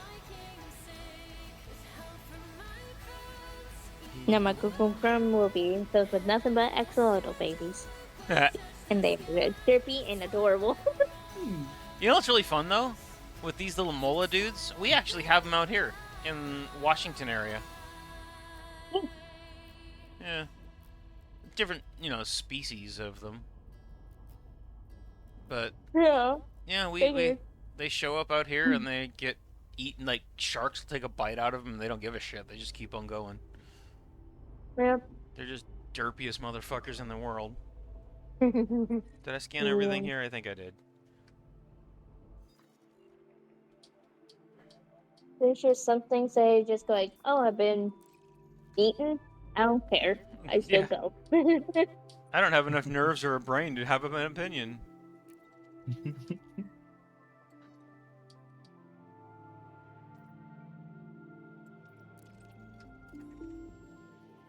Let's see here.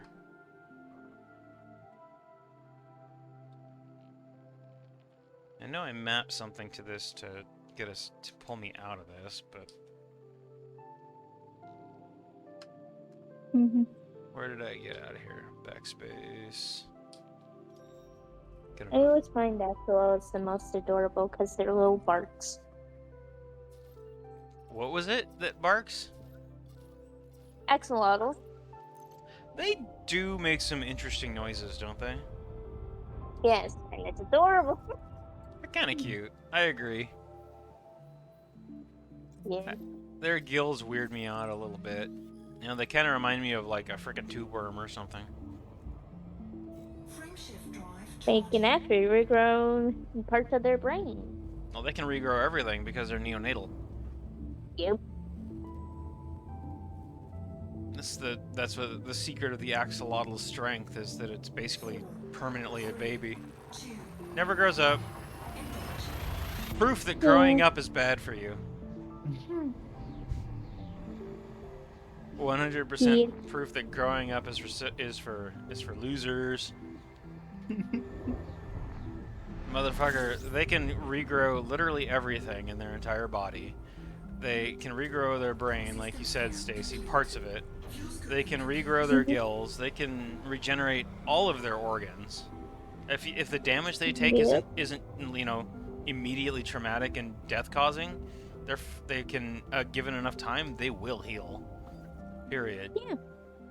It's and it's all because they haven't ever hit the genetic tag to hit, maturity. Once they hit maturity and they become, adults, I've actually seen what do you call it? Experiments where the scientists have found the actual trigger that causes them to mature into adults, Frameshift drive and it charging. completely changes the way they look over the course of about a week, and then they just flat out fucking die because they aren't designed to mature. They're designed to go, or at least they've evolved to be immature forever.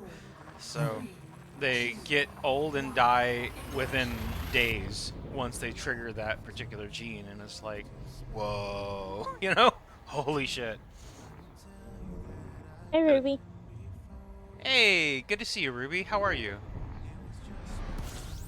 I'm fine. We having a quiet night tonight. Skill scooping complete. Just talking nerdity. Boy fish. Oh. Goldfish. No, the No, that's it. Ruby has the Okay. the fish question. They... Woody says hello, Ruby. Okay. So you want me to talk about koi fish? All right. Anything in particular, or do you just want me to go off on them?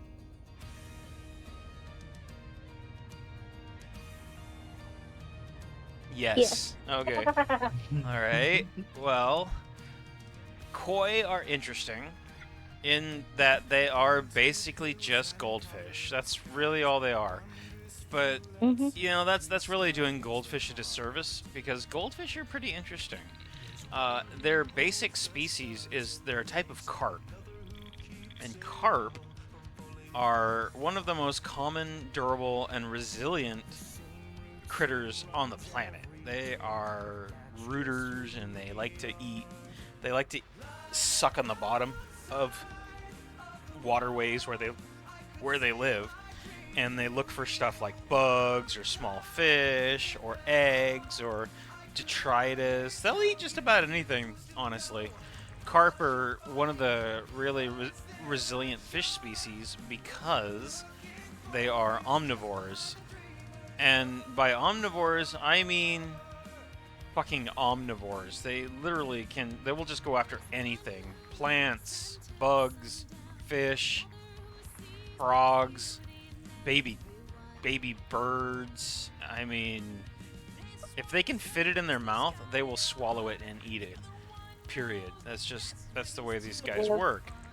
And a couple of things about them that you can tell, that they have a couple of species features which tell you a little bit about them. Elite and carp talk. Isn't that always the way it works? Maybe not necessarily carp, but elite and fish. But particular, they have these things on their face. Whenever you notice them, they have the mouth is on the bottom side of their face, which is, I mentioned it before, it's the inferior mouth. It faces close to the bottom. It's how you know that's where you can tell where they live based on the location of their mouth. But they also have these things called barbels, which are like little antennae, kind of like they look like a mustache, kind of. Yeah. They're little tentacles that come off the side of the mouth, and they are sensors. But what people don't really know about those is people think they're like a touch sensor, but no, really what they are is they're more like a tongue. They taste things. So if you can imagine having a pair of tongues hanging off the corners of your mouth, that's what the barbels do on one of these fish. So it allows them to root in the mud, and they can taste what's going on around them, and it'll allow them to taste something that is edible. So they're like, ooh, this tastes good. Nom. You know, they move it over to their mouth and get the whole thing. So let me pull up a reference for you. So koi. Talking about fish facts are really fucked up shit. Some fish facts. Yeah, we're talking about barbels on koi. So, in this case, let's see here. Here's a good example of them.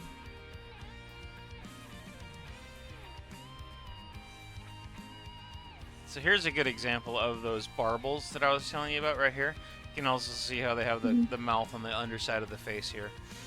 And they also have, but they're also good at swimming mid-water, which is why they have the pectoral fins and the orientation that they do. They have a decent dorsal fin. All right, Tempest it is. Here she comes.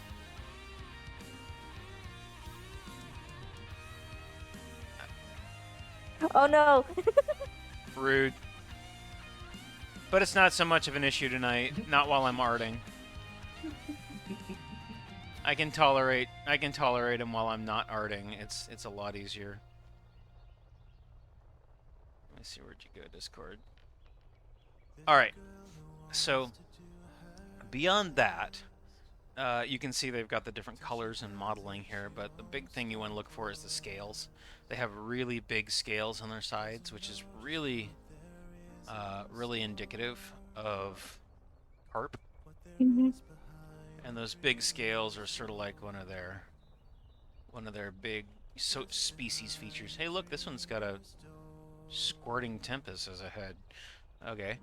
The longer I'm here, the more I think you're talking about fucked up shit. Yeah, well, that one actually did have a squirting tempest as a head for a moment, so that was a little fucked up. But but there's the big old scales that you can see that actually demonstrate a carp, for example. And then they have these long fins. This is the pectoral fins. This is the caudal fin. This is the anal fin. This is the dorsal fin, and this is the tail. But this long dorsal fin here, this shows you that they're actually meant to swim in the middle of the water as well as in the bottom, which this inferior lower-facing mouth with the barbels will also do. So in general, they're really durable. They're eat just about anything. Oh, but the one thing that's really cool about them that actually not a lot of people know is that their stomach linings allows them to absorb atmospheric oxygen. So what that means is every once in a while, you will see these guys come like out of the water. Like here's a good example of a fish mouth like coming out of the water, right? This guy's probably in the process of actually gulping down air. And when they gulp down air like this, they swallow it, it goes into their stomachs, and then the stomach lining absorbs it into the blood.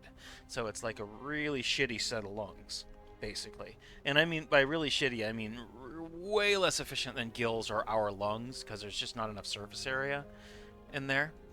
But they can absolutely survive out of water for several hours in a lot of cases. If they would die of dehydration before they suffocated in general. And some of these guys are actually durable enough that they can tolerate moving to salt water. So not all of them, and it has to be done over time. But they can be acclimated to live in salt-rich environments as opposed to freshwater environments. So, very durable, very, very interesting fish. And as they are famously known for, they have lifespans that can go hundreds of years, if not more. Some koi in Japanese ponds have outlived multiple generations of their owners. So, yeah, there you go. That's This is the dynasty fish. the dynasty fish. There you go. What does the mouth do? Same thing that our mouth does. Intakes food and fondles things. It's See, their I think you guys talk about weird shit again. I just I mean, when don't I talk about weird shit? I mean, come on now. Fridays. Fridays. Only on Fridays is it normal around here? Okay. I can live with that. But, yeah, well, so it's an interesting question, Ruby, specifically, because their mouth is typically how a fish interacts with its environment and the world around it. They need their mouth because it's the only thing they really have to be able to manipulate things. So, whenever I say fondle shit, I really mean like, test things and really get a sense for what kind of, is it food? Is it a rock? Is it alive? Whatever it can't determine with its other senses, they use their mouth as an exploration tool. So it's pretty common for a fish to just go nom nom nom on just about everything that they're interested in, because it's, like I said, it's their primary method of sensory input. Obligatory, that's what she said, but okay. Well, on that note, thank you, Shade. I suppose if the carp is a she, that kind of works. I'll give you that one. Let's see here. Looks like I have one of these with about 6.8 million and a concha labia. Hey, there's a concha labiata on one of these. Let's go. So, there you go. There's your brief overview of the carp. If you want more detailed information, they're a type of, let me think. So, I think they're Lamnidae? No. Carcharodon? I can't remember exactly what type of fish they are, like specific family or anything, but there you go. Das the fish. I would say that if any fish is going to survive, global warming really efficiently, it'll be the carp, and they will do it with absolutely aplomb. They will come out of it, and they'll be like the cockroaches of the water. They will live through everything because they like warm water, they like cold water, they like oxygen poor water, they like oxygen rich water, they like food of any kind. Doesn't matter. They will eat and consume everything, and they grow huge, and they're resistant to disease, and I think we should start eating them, because otherwise they're probably going to rise up and take over. There's a really good chance that carp might actually end up ruling the world. You want me to add Celestia? Okay, well, Celestia's not too bad. Cake butt. Moon butt, or sun butt.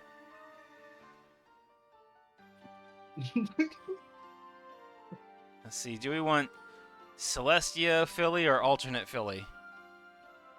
Love ass? Oh, well, I don't have Haven, I'm sorry. Oh, God.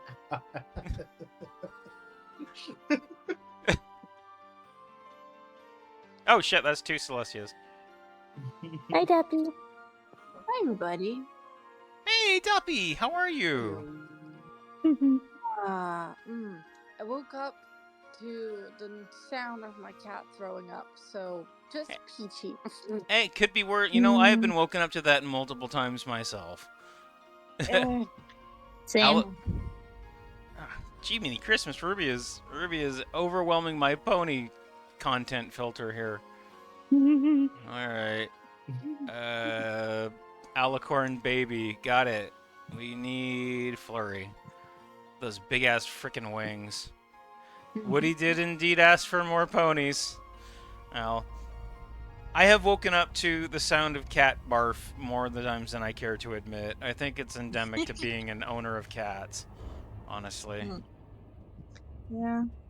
Now I kind of want there to be a cockpit like breach in my in this ship so that maybe the ponies will all get yeeted out into space.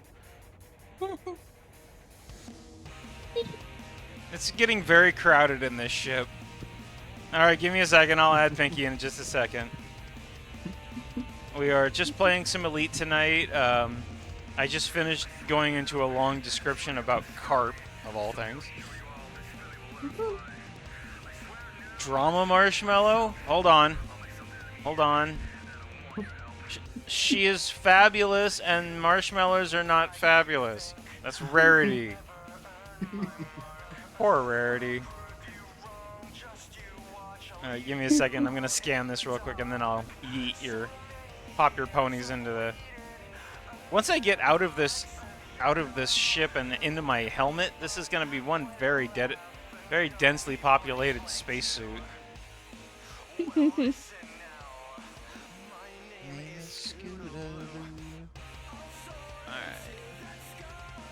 Give me a second. Come on, Probe, you can get there. I believe in you. There we go. That's a little tiny bug. This place is very, very, very small. 2 probes? Wow. It's barely a potato. Alright, let me add in Honk. And Pinkie Pie and Rarity. Apple Horse? Oh my god, are you gonna... How many points do you have? Yes.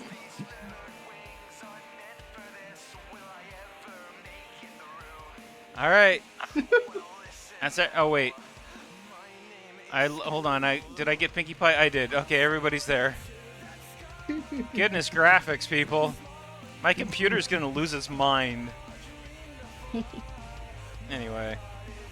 So what are you doing today, Duppy? So far, nothing. I'm just on the couch. Don't sit on the floor. Like, Just coming and hanging out with us nerds? yeah. Yeah. Just here. Find me in. As long as I have some energy, I'm gonna be here. Yay! And it's like 7 a.m. I don't generally wake up this early, but it was a rough night. So, what, Kitty? You wanna say hi, little Kiki boy? Little Kiki boy. I can meow at him some more if you want. Rainbow Dash. Jiminy Christmas! Shit. Give me a second. I gotta land before I can do that. Otherwise, I'm gonna face plant into this planet and everybody's gonna die.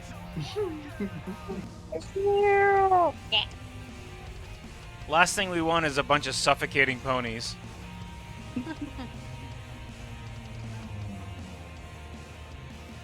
Alright. Give me a second.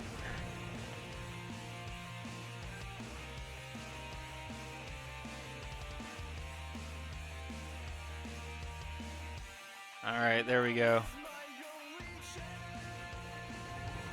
Alright. Rainbow Dash. I'm gonna be focused on finding this Concha labiata here. Best name for a plant in the world, isn't it?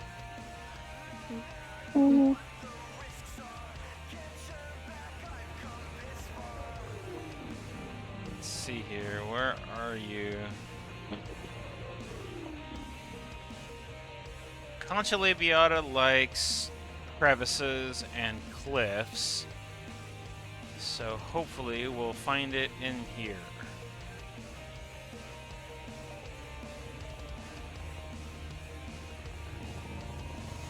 Other than that, we're just gonna fly around and look for balls of... There's some right there.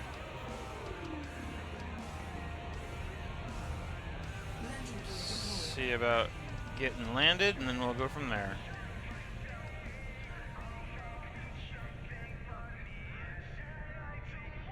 Are there 2 rarities? There might be.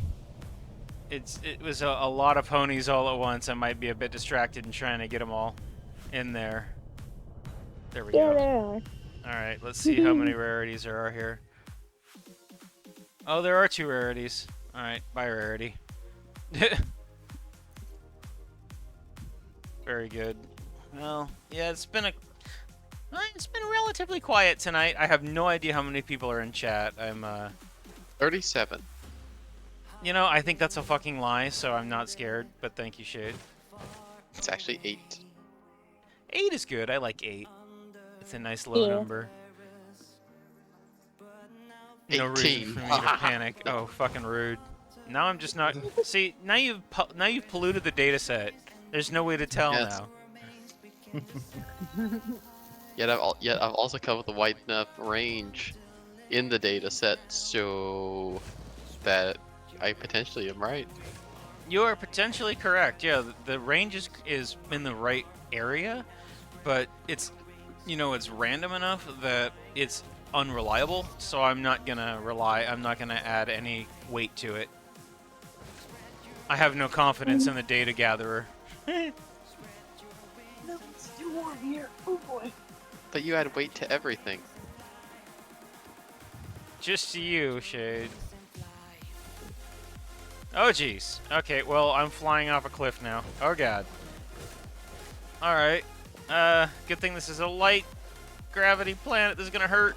Ooh. Oh, no, it didn't hurt. Yay.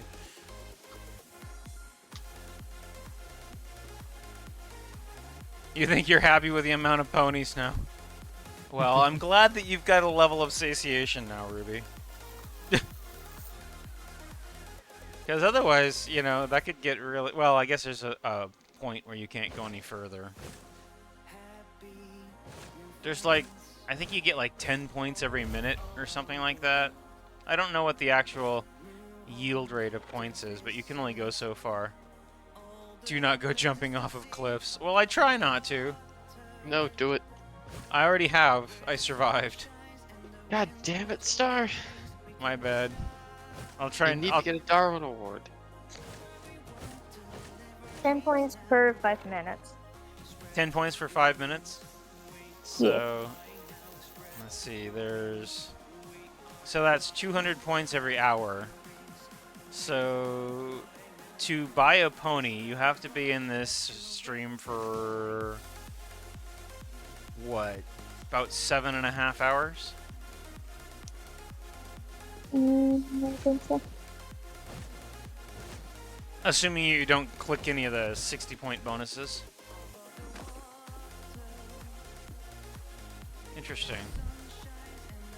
So all those ponies on the screen right there, that's a lot of hours of being in this stream. Multiple days worth has been expended to give you guys ponies that can, potentially lose their lives and get sucked out into space whenever I accidentally crash into a planet. Thank you for trusting me with their health and well-being. Though I must say that I feel that trust may be ill-placed, unfortunately. I have been proven multiple times to make very stupid decisions when it comes to trying to keep animals safe in this ship. Multiple times? Yep. Yeah, I frequently yeet myself at planets and get distracted by looking at art or whatever.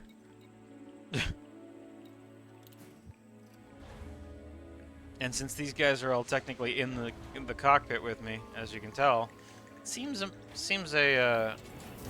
risky thing to be a ship's pet.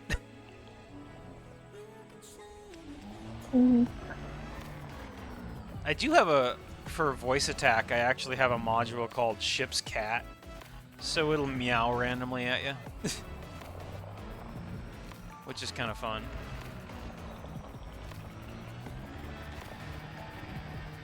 You missed it earlier, Shade. I found a planet with really bright purple atmosphere. It was like 100% Twilight Sparkle colors. It was very cool. Oh, it's 120 points per hour, not 200. Oh, yeah, I was working on units of 10, wasn't I? So that means it's even more hours of time on this screen right now.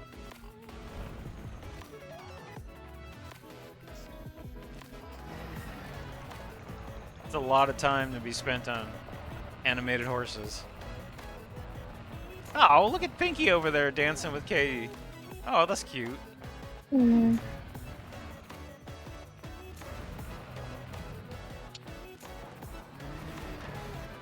Ooh. Oh god. Hey, look, we're flying. Oh, this is gonna hurt. Oh no, I actually landed well. Nice. Well, I'm out here looking for grass. I'm on what distinctly looks like the moon, looking for grass. I don't know if that's smart of me.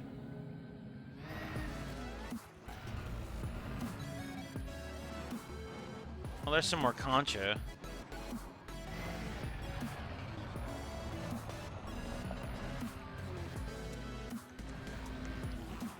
Woo!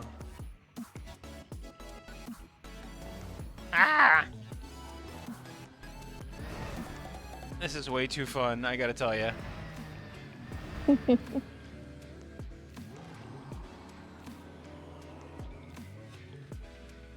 Also, actually surprisingly difficult when you're using a joystick. Hey, look, rocks. Let's see what kind of resources are on this thing. Drive assist off. Let's see, what do we got here? Nickel, chromium. Not bad. Might as well collect it while I'm here. Scope deployed. No, just bookmark it, and then, bookmark it, and then we'll share bookmarks later. It's relatively simple, honestly.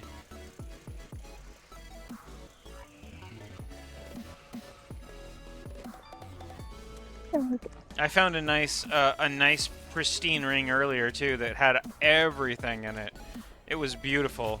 So on the way back, if we want to fill up the hold with a bunch of random shit, we can do that and come back and make a nice profit on it.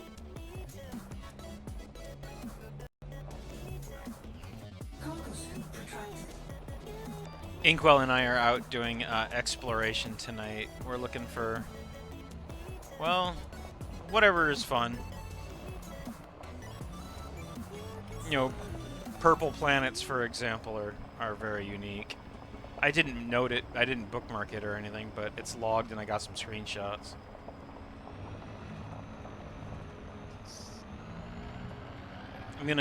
I have an idea, is that I'm gonna use the colors from that particular planet. I'm gonna use it as the palette for a drawing of or Twilight Sparkle. Nice. Because it was all Twilight colors. It was beautiful. Oh, today was Twilight Sparkle Day, by the way. Oh, is it really? Fitting. Mm-hmm. I didn't know that. I should have done art tonight. I at least thought Twilight Sparkle Day was in September. No, never mind. Guess it shows what I know. Well, I saw people talking about that, sharing art. So, I guess as it was today. Well, shit. Happy Twilight Sparkle Day, everybody. Mm-hmm. I'm glad we were... You know what? I'm really glad that I'm out here flying Twilight Sparkle and finding a Twilight Sparkle planet.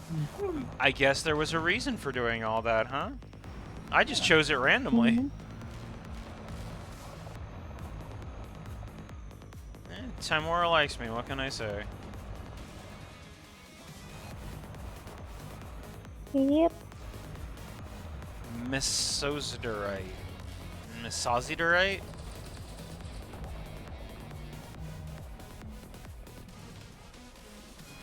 Ooh, manganese. Nice. Cargo scope deployed.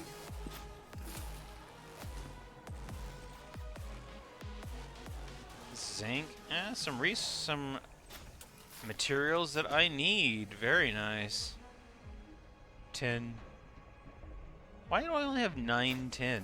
Interesting. I'm gonna come back whenever we get back to the bubble. I'm gonna have full stocks of everything. Never gonna need to go hunting for materials ever again. We're gonna own the world.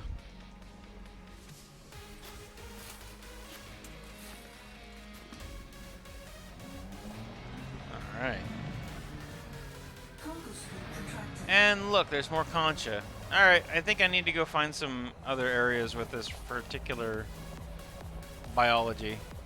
It's Friendship Day. Hey, Mally, good to see you, dude. How are you? Sheep recalled. I've got a bunch of horses that have infested my cockpit.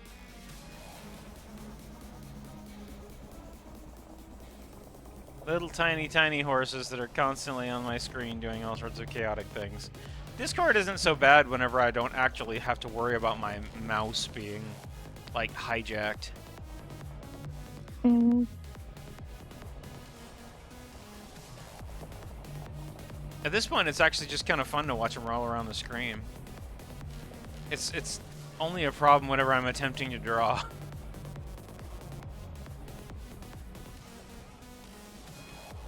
And there's my dear Sparkle. Mm. Having a chill morning. I'm doing all right, actually. Enjoying the evening and spending time with a couple of really cool people. Several very cool people. What can I say?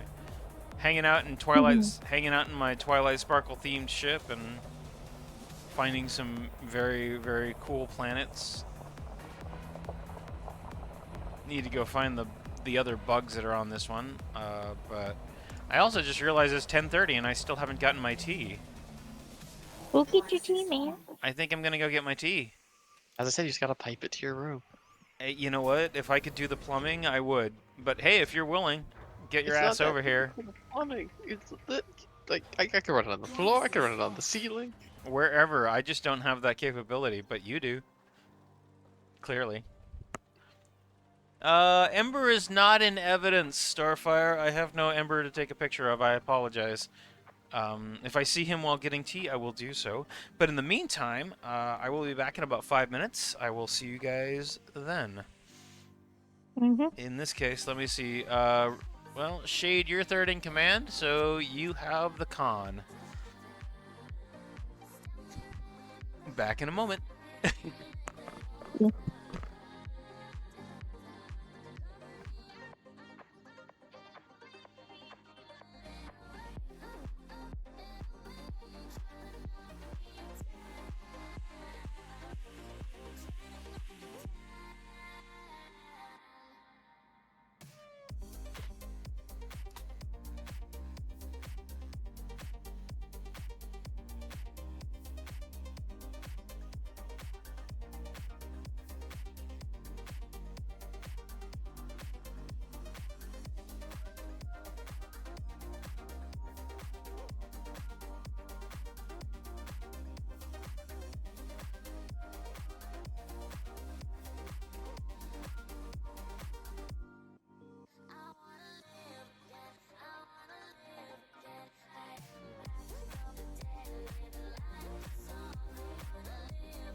Tequila. Passing.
Unfortunately, the Ember hunt was unsuccessful. He has vacated the upstairs and is probably downstairs with the family, sleeping on the cat tree.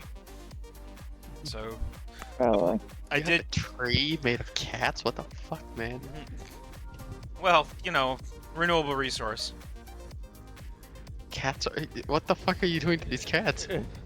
Turning them into trees, clearly. No, it's where cats come from. Yeah, right? Didn't you know? You didn't ever follow a science class? Cats grow on trees, and you pick them like apples. Just plant them in the ground and they just grow new ones. Oh! I have a documentary. Oh no. Hmm. Oh no, from Shay that sounds like something incredibly Orwellian. Oh, it's great. Okay. Well, lay it on me. What are we talking about here? Oh no, I cannot give any hints to what it is until I have found it. Because here we go. I thought I saw. Specifically, I think Duppy would like this based on past conversations. Oh no. Oh no. Oh no. Oh What no. then? It's in the memes. Oh, I'll go look at it in a minute. It's a 2-minute long video. I'll see if I can find any bacteria while I'm waiting. Or while Yeah, you're just waiting. look around here. There. Wait, I'm well, I mean, obviously, I'm filled with bacteria. We all are. Steps on planet, scans self, steps off, steps back onto ship. Yep, done. Found new life. Where is it? It's in my lungs. Steps on the planet, coughs on ground, scans, leaves. There you go. It'll be there eventually. You know, I just realized something. Isn't oxygen always the result of biological processes? No, I thought it was methane. That's right. That's methane. Thank you. Yeah, wasn't our entire thing methane? We found methane on Mars or some shit in the ice. That sounds So we about thought right. there was life. Yeah. Yeah, There was because there's a lot of something. things that can produce oxygen. Electrolysis, methane for example. Yeah, but methane seems to be unique. Interesting. Well, what about Titan? Triton has entire oceans of methane. It also rains diamonds. That's true. Like your nah. My mom rains diamonds. I don't know. Whoa. Heavy enough to have that big gravitational pull, I guess. I suppose, but you know how we are about that kind of jokes. Yes, Duffy. Shine bright like a diamond. There we go. Wait, what's that? More rocks. But yes, it was the BBC Great Spaghetti Harvest of Tikino. The Great Spaghetti one. Harvest? Yes. Oh no. It's the Chino. It's a river. It's well, I mean, I can see. It's. I saw it. I watched it. I sped through it, but it made me giggle. Yeah. we did used to dry spaghetti outside. You know, like on, well, not on trees normally, unless you were like really in a pinch. But there would be wooden racks where you hang the long pasta to dry. So you're out at a Store- picnic, and you forgot to bring your spaghetti drying racks. So you go to the tree. Yeah, yeah. When in doubt, you know, you pick a tree. Wow. Okay. I don't know. I've never watched spaghetti being made, quite honestly, because I I sent Dusk a picture of it. Was it last night? Oh, maybe, yeah. I went out with my dad in my grandparents' town, and there were old ladies making pasta in the streets. So, so very, very Italian, very, very, very Italian thing to do. Got the street pasta kings are back. The street they pasta had, like, a kings. table. They had like they cooked for the town. Like basically, if you wanted to, you could get a fresh plate of pasta, like freshly made with fresh sauce. It was like a big pot, and you could just ask and give you different type of pasta. But like generally in the south, we have shorter types. We have orecchiette, which means tiny ears because they're shaped like ears. You're done with your thumb. You kind of carve into the dough. And well, a bunch of shapes that are just carved with your fingers. But I don't think we have much long pasta, like many types of long pasta. Maybe one, but not even. So the spaghetti is more of a northern type of pasta, I guess. Watched it made. It's funny. I like the documentary despite its absurdity because it reminded me that yeah, people used to hang spaghetti. Off I of mean, they're trees. still hung. They're still hung, just in a factory now, I guess. Nice with big fans. I want to go harvest the spaghetti tree now. I will say that that picture that you sent me of the spaghetti or the pasta being made by, you know, traditional way. It's just like roll the dough, pop it in a bowl, and just keep on going. It's like, given how much pasta is in a pasta-based meal, that's insane. Oh yeah, like those grandmas are fast. They are speedy. It's like they were born to do it. You could have an Olympic category just for pasta making and for grandmas. They're so quick. Yeah. Now my mother and I used to do it sometimes when I was younger, and it takes a while. It does.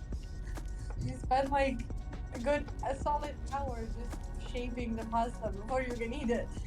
Wow. If you're not quick, you know, it takes some time. But as you do it, even if you do it like 2-3 times in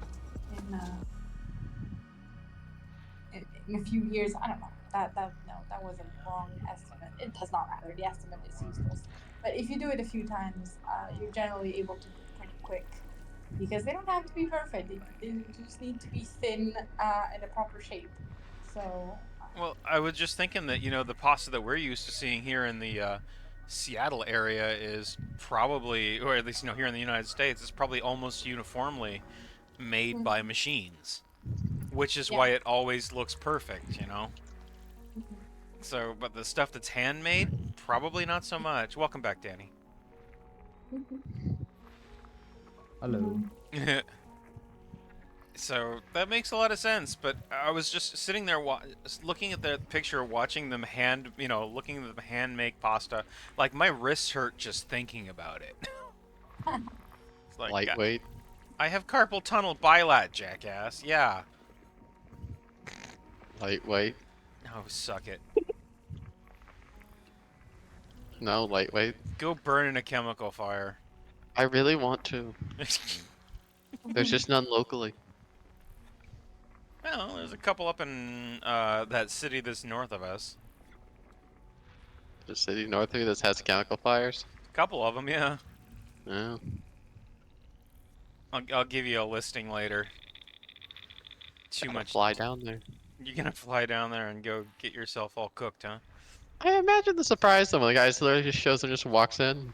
And just jumps into the fire. Yep, I'm here for my No, weekly no jumping. cleansing. Nope, just walk straight in. No jumping, no running, just walk. Just walks in. Wow. System scan complete. Be the chemical fires you want to see in the world. Hot chemical fires in your area. I think it would be even funnier if you dress up like the most stereotypical tourist with like sunglasses and a camera, and you go there like, wow, this is fascinating. How beautiful! The local architecture here is wonderful. And you just walk in while taking pictures. What a wonderful art exhibit! You start charging up the disposable camera. Yeah, you're right. That would be a fun way to go.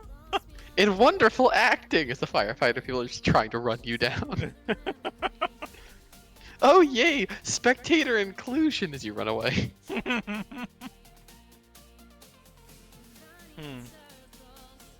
We'll hose you down with Why the fuck do I join and everyone else joins? Like I just need to stay the fuck away in the future.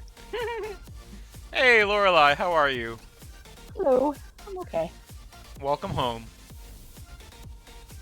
We are well, I am Dying. exploring space. Shade is finding chemical fires to dive into. I'm sorry. Chemical fires walk near into. me. Yeah, hot chemical fires near him to walk into. As you can see, the night is going perfectly swimmingly. Swimmingly. When did we start swimming? I ate like 10 minutes ago. I'm gonna drown. That is such a fucking lie. That has no bearing in any reality. Frameshift drive charging. But I've been lied to. Yeah, pretty much. I can't admit to it, so I'm just gonna stick with it. That's reasonable, I'd say. Also, the way that like 99% of humanity deals with that kind of shit. No, I know it's fake. I just wanted to say it because it was funny. I do research. Mm-hmm. Yep. Now watch as I become whatever the next big issue in the world is, a genius on that because I read 2 Wikipedia articles. Idiocracy is real. And so is your mother. She is real. I'm so proud of you for knowing that. That's right, everybody. Confirmation that my mother is a very real person. Shade has been the disinterested third party to prove that point. I am the disinterested third party for everything in the server. I am just like anything I say is just automatically from a disinterested third party. Mm-hmm. I know. Absolutely. Now, one of the good things about that is at least you're always objective. Objectively, I don't want to be here, but you won't let me leave. You're stuck. I wish I wasn't. Good thing it's a planet or it's a ship that you can't get away from, right? I have control over all of the ships that come and go, and you're basically trapped inside of it. You're literally. Fuck this shit. I ordered 3,000 gallons of holy water. I will purge this ship of myself. I'm just gonna get them to load straight into the fire suppression systems. Well, I guess everybody will be very sacred for a while. Just watching as one of the crew members just melts. I'm trying to think about I who don't would. know how the ghoul is gonna like that. Yeah, the ghoul is probably gonna be the one that gets nuked. And you know, Nova's a protect. It's an Earth-like. Inkwell, I found an Earth-like.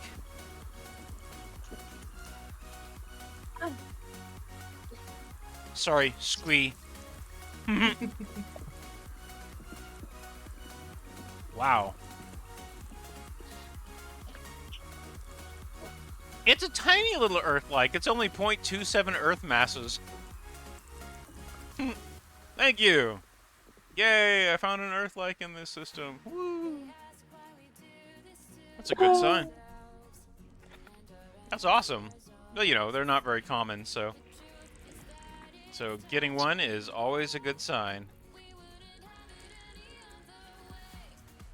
And I guess, I wonder how close we are to oh, there's a water world here, too. Let's see what the system looks like. Pretty! And there's a Goldilocks zone, something fierce.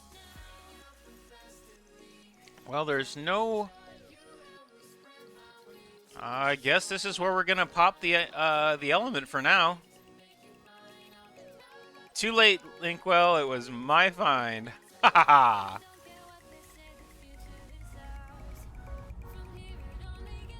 It is very small. It is a little tiny Earth-like world. About 1/3, or what, 3/10 the size of Earth.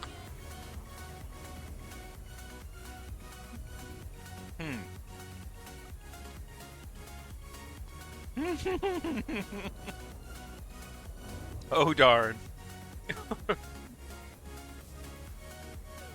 Well, I like it whenever I discover an Earth-like on stream. It's always like it's just like, yeah, you know, shit feels good. Tell you what though, Inkwell, I am gonna put the element here. This is gonna be unless we find a better system, this will be our long-term home. But what I will do is I'm gonna map the Earth-like and I'm gonna map the water world. But I will leave the other planets for you to map, so you can also get your name on this system, and we can both be, you know, known. Other people will come through here and know that it was these two nerds that found this system. Because, you know, at this point, finding one of these things, I'm sorry, confirms you as a nerd. I am going to move the element now. Yes, don't worry, your bookmark will go with it. So you will know exactly where it is, and it's no more than 10 light years. So it's not that big of a jump.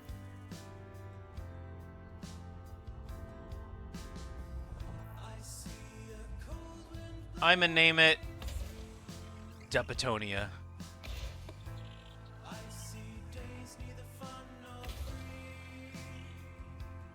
It's only 6 probes, so I'm gonna move it now, actually.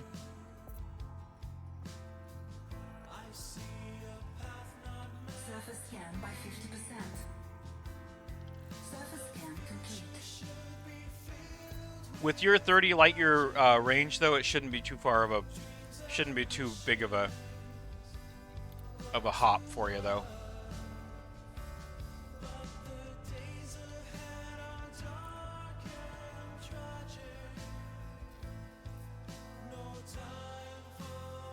All right, where am I?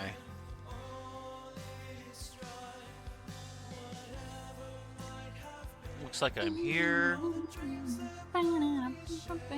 That's not where I am. My map lied to me. Story of my life. Your entire life is a lie. My entire life is a lie. The map is a lie. There it is. The cake is a lie. Oh, that's a step too far, Laura. That's a step too far. I'm sorry. I cannot handle the cake being a lie. Alright. Element is being launched. See you there. It'll be dropping in about 15 minutes. So we'll see it soon enough. Next, I'm going to map the next terraformables here. And then we'll hang out and let this place get... Is there anywhere we can't even... There's only one place where we can actually put a foot down. I'll leave that one for Inkwell if he wants to grab it.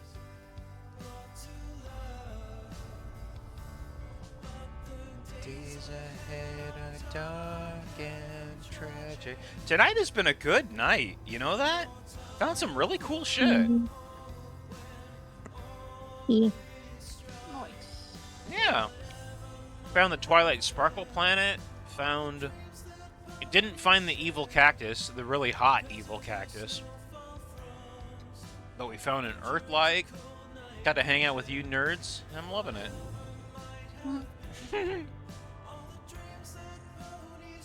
That is said with love, by the way. Also, the pot very much calling the kettle black. I'm the one that has put 2,000 hours into a game about exploring planets. He's meanwhile hunting bugs on a muddy planet light years away. Well, at least you found a planet with bugs on it. It's been really, really dead for me, biology-wise. I found one planet with like 5 or 6 different valuable critters on it, but most of them were in the 1 million range, so it was hardly worth it. But other than this, you know, at least we got the Earth-like, and we got that really crazy purple star, purple planet. I like that one.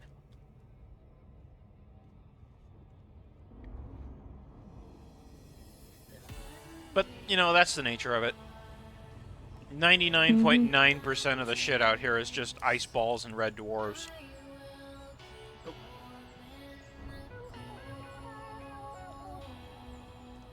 Systems with actual Earth-likes in them are actually vanishingly rare. So, it's one of the reasons why finding one is such a big moment.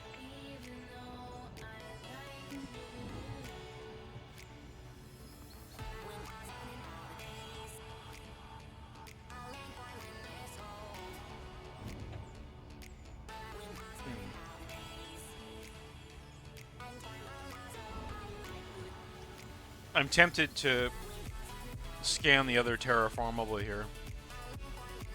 I don't know if I should leave it for Inkwell, though. I think I will. I won't be a complete ass. Gonna get the water world, and then we'll wait for the element to jump in, and then we'll go from there.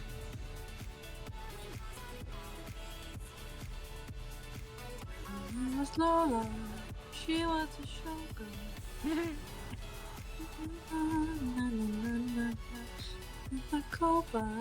Copacabana. I'm actually gonna kill the music so that Dubby can keep singing. That sounds really lovely. No. No. Yeah, I just had that song in my head. Like it was a Saturday. Seriously, the music's dead. Keep going. Congratulations, you're the entertainment now. Entertainment. Oh no, I don't even know what to sing. I was just being silly. No, I'm teasing you. Don't worry. Oh no, Starfire Redeemed, sing a little song. Fuck. Let's go. Oh no. Oh god. Okay. Well, all right, Starfire. That usually defaults to me singing. What is your request? What would you like for us to sing, or me to sing? Or we can just yeah. Let's see what Starfire's interpretation of that point redeem is. Oh, that's fun. Go on. They have to type it out, I suppose, or have to give him a second. I was really liking it. Sing whatever Duppy wants. Alright, Dupp, looked like you have been placed on the spot. Can you sing us a song? Wait, I thought I picked the song. Oh, no. Oh, I'm gonna sing it. Okay. Oh, that's a toughie. I don't know. Well, I'll leave it open. I'll leave it open to interpretation. If you don't want to sing something, I will take the shot. You know, I don't want to completely, you know, put you on the spot if you don't want to be put on the spot. So. Oh, no, it's okay. It's all right. It's all right. It's just, I just hope I don't sound too crappy because it's like morning and stuff. But yay, I'm just gonna find the lyrics to the Copacabana. So Copacabana. Since I was already singing it, I don't. I was just being silly, but of course Starfire had to go and move it to the next level. Oh boy. Well, I can. Her name was Lola. She was a showgirl with yellow flowers in her hair and a dress cut down to there. She would merengue and do the cha-cha. And while she tried to be a star, Tony always tended bar across a crowded floor. They worked from 8 till 4. They were young and they had each other. Who could ask for any more? At the Copacabana, the hottest spot north of Havana. At the Copacabana, music and passion were always a fashion. The Copa, they fell in love. And then I don't remember the rhythm, so this is all you get. That is sufficient. His That name was Tony. He was fucking Rico, he wore a diamond. His was escorted to his chair. He saw Lola dancing there. And when she finished, he called her over. We're going too far. Tony sailed across the bar, and then the punches flew, and chairs were smashed in two. There was more than a single gunshot, but just who shot who? Just who shot who? At the Copacabana. It's a fun song to sing. It's nice. Well, thank you for having me sing Copacabana. Clap, clap, That's clap. nice. That was very nice. Thank you, Duffy. And must I say, or may I say, thank you for rising to the unexpected challenge. Always, always. I appreciate you being a good sport. Oh. Oh my goodness gracious. That was unexpected. Very much so. I was like, hey, for once I don't have to handle it. Cool. Yes, somebody else to put in the firing squad.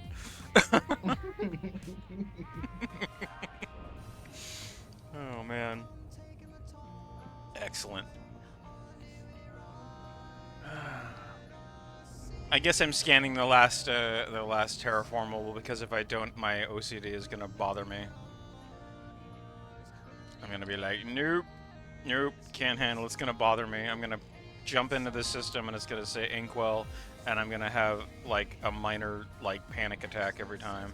It's gonna irk the hell out of me. Sorry, Inkwell. I'm still leaving some for you to scan. I promise.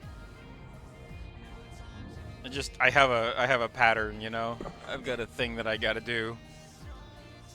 Scan the terraformables, and then Earth likes, and the water worlds and the ammonia worlds, and then I can move on and be happy.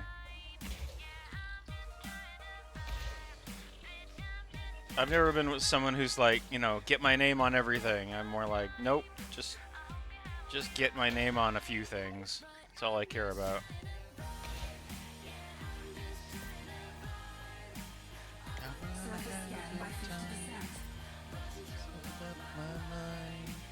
I'm just trying to vibe, bitch, I'm just trying to vibe. It's my time, hope you have a real good night, cause I'm just trying to vibe. Alright, let's see how long until the carrier jumps. Probably about 6 minutes at this point. 5 minutes and 30 seconds. Whew, I've got a decent internal clock. Alright, let's go and hang out and for just chatting for a few minutes while we watch the element jump in. That ought to be fun. Oh, and I haven't checked the Earth light for lights, so gotta go make sure that there's no, like, you know, we don't want to prime directive this place.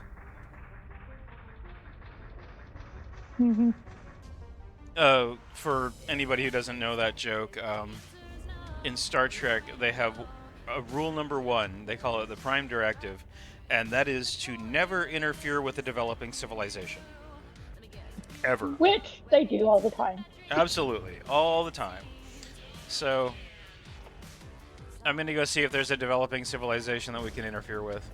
Who knows? Maybe this is the planet of the cat girls. Oh no.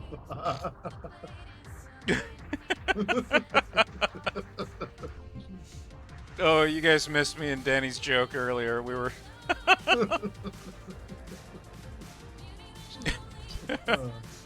I don't remember who. I think it was Stacy.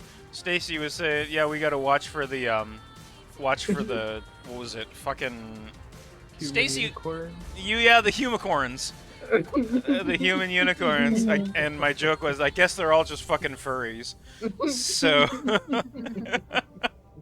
so if we can find a planet with the planet of the furries, you know, if there's cat girls, then it's over. Humanity's gonna go extinct. Oh boy.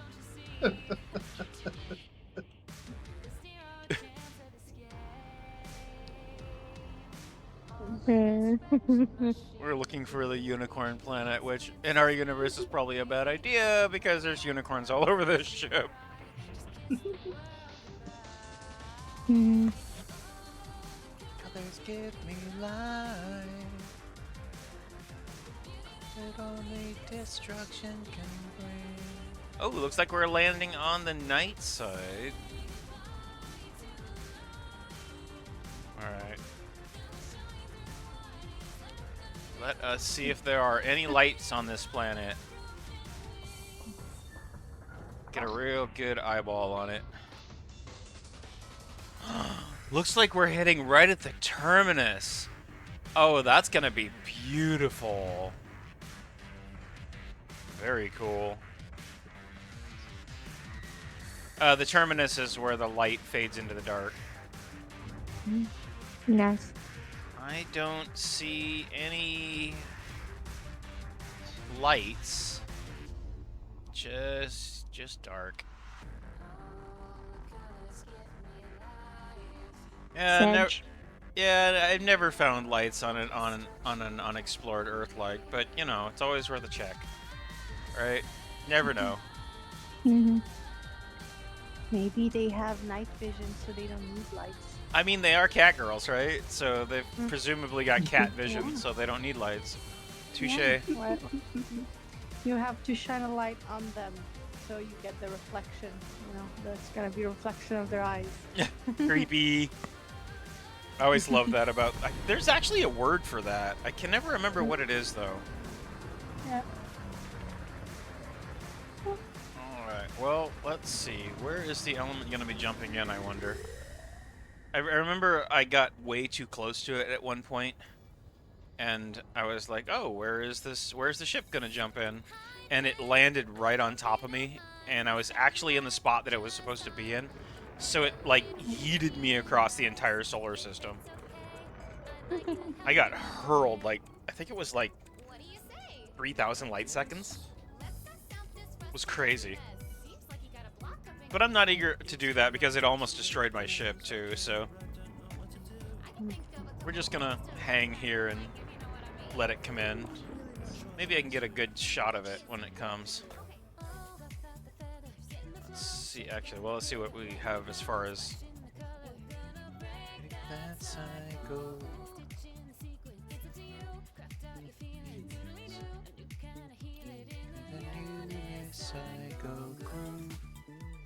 Oh, 46 seconds. Holy shit. Okay, guess I gotta set this up really fucking fast.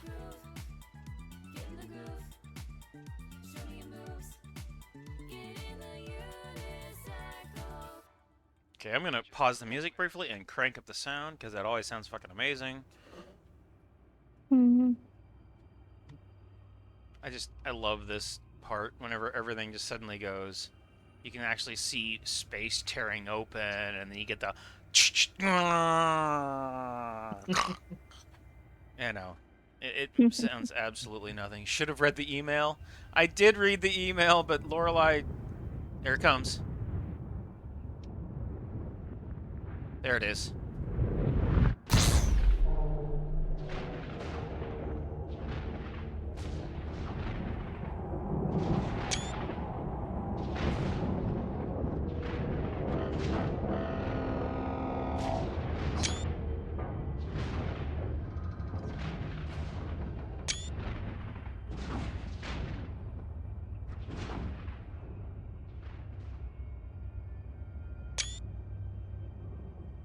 There she is, the beautiful element.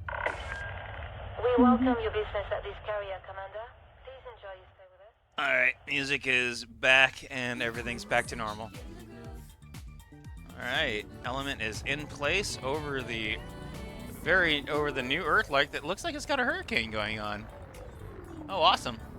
Glad we're not down there right now. Holy shit.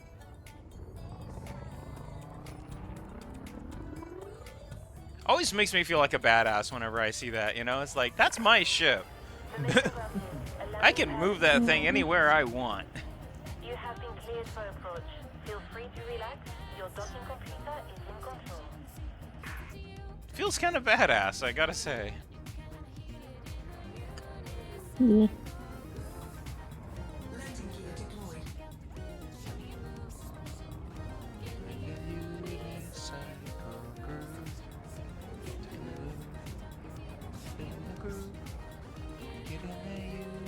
psycho groove.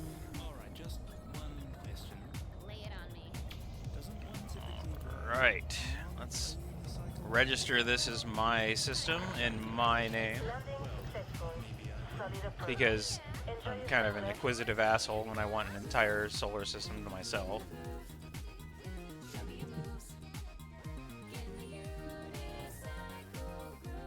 Alright, there we go. You want proof? Just for fun? Boom!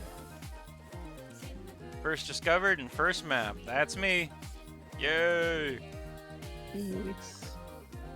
Now you guys can see the first discovered and first mapped. Life is good. Alright. So the inkwell, this is the I would call this the element's permanent home unless we find an absolutely, like I said, a unicorn type system. You know, absolutely something 100% ideal that doesn't exist, you know, that has everything we could possibly need. Until then, this is what I was hoping for. So if you find another Earth-like, let me know. And then, you know, get your discoveries in there, and then whenever you're done, I'll come by and survey the system and see if it's what we need. Life is good. Life is very good. I'm gonna go and earn the cash for all those bugs that I found now.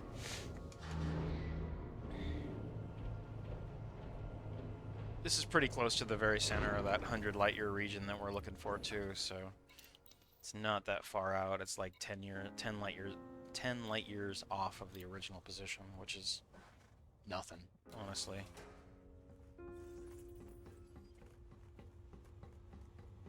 No gravity. So fucking cool. I am like my nerd senses are tingling. It's awesome.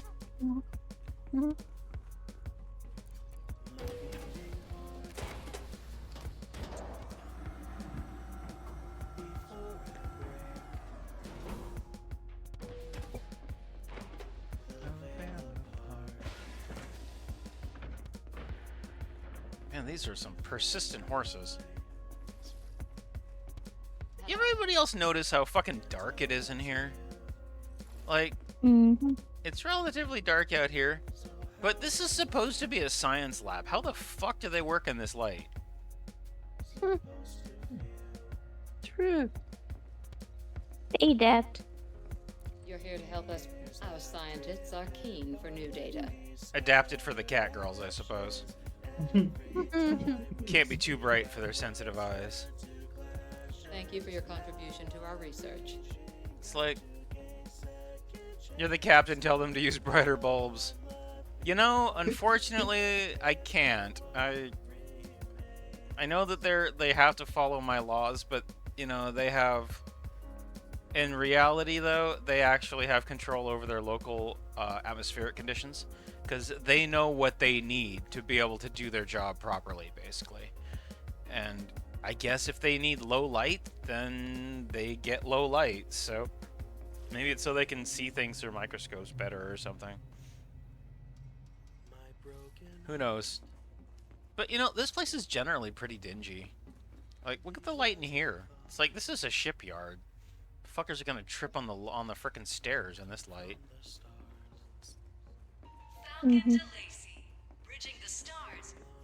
The only place that's any brighter is the bar. Well, I suppose Pioneer Supplies is relatively... I've got quality weapons for discerning customers. Hey, look. This is your position. Oh no, Whip isn't here. This is Whiplash's position. And then the bar... Well, I suppose the bar has a good reason to be where it is. Oh, they didn't angle it so you could see the planet out of the windows. Sag. Let's go see if we can see it out of the front at least.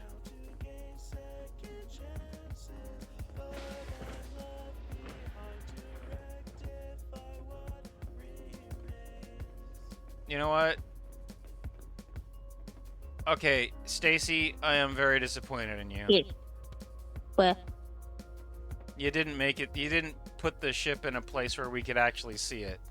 All we get is this stupid view of all the stars. I mean, you know, infinite stars and the endlessness of space. But there's a fucking beautiful ass Earth-like just like on the other side of those bulkheads. Next time, orient the ship so we can see the planet, s'il vous plaît. Thank you. Try my best. Appreciate it. At least you're not on your tablet all the time, so you know you're still a junior helmsman, so you get a little bit of leeway. We yeeted the person who could train you properly. Not that she would have been a very good freaking trainer anyway. She'd have been like, this is how you use Facebook. This is how you comment on the cats. This is how you play Tetris. This is how you play Tetris. Yes, exactly. Here's my high score. Beat it. Here's how you become integrated with the matter of a black hole. Yeet. Oh, I get a stretch now. Thank you, Sussman but new. I haven't stretched yet for a while, so here we go. Ah. Oh, that was a good one. Woo. Yeah, that was a solid stretch. I heard that over the mic too. If I had bones like Duppy, you would have heard them all cracking. Yep. Okay, this is where you need more calcium. Come on, people. I said if. Calcium. It's important. No. Mine pop, yeah, but Duppy's sound like they are shooting gunshots. I crackle. Yeah. Maybe. Let me see. It's a little early, so I don't think my neck's gonna boom. I'm gonna see anyway. Oh, great. Here we go. When we Audio. hear a thump and she does with the chat effort, we're good. He. Oh, he, sorry. A slight crackle. Not satisfying enough. Twas not audible. Thank you for... No. Not this time. Thank you for the shout out to whomever did that. I'm gonna guess Ruby. I appreciate you. Alright, we still got 45 minutes left, so let's go and explore some more planets.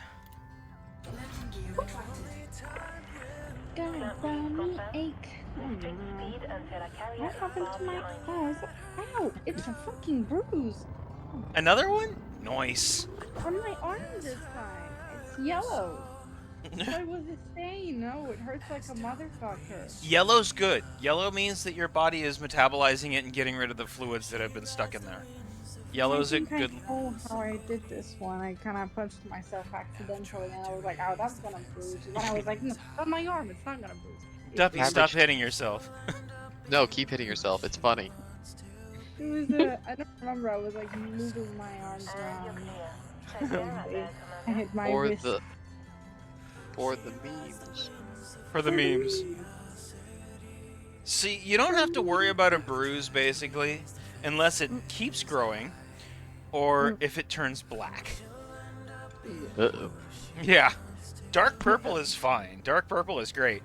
It means it's normal and it's healing, but if it's growing, it means that the bleeding's not stopping, and if it's black, it means that you've gone necrotic.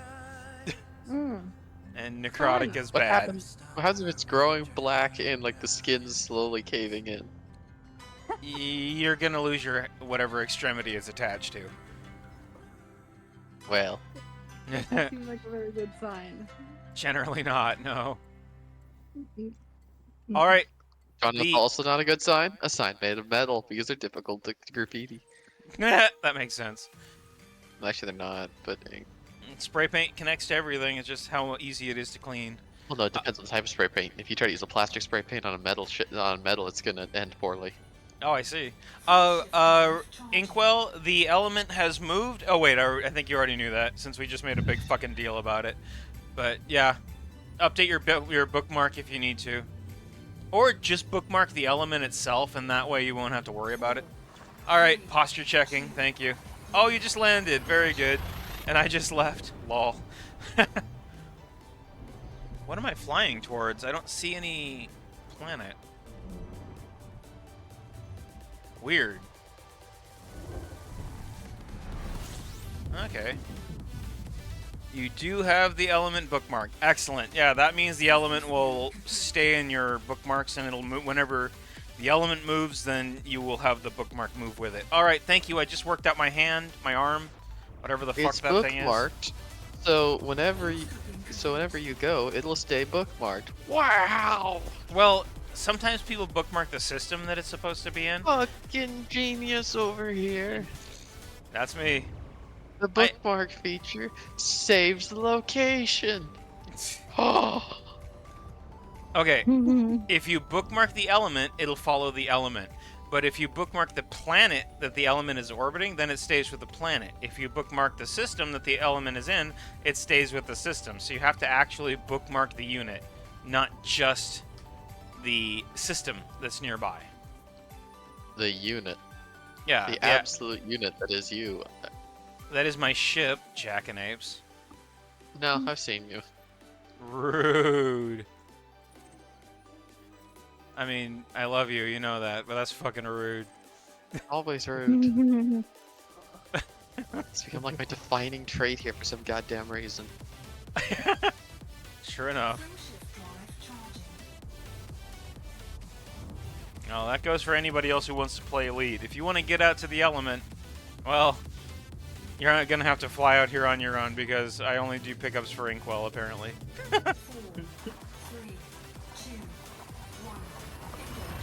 I fly out there. Nothing like a 13-year jump distance.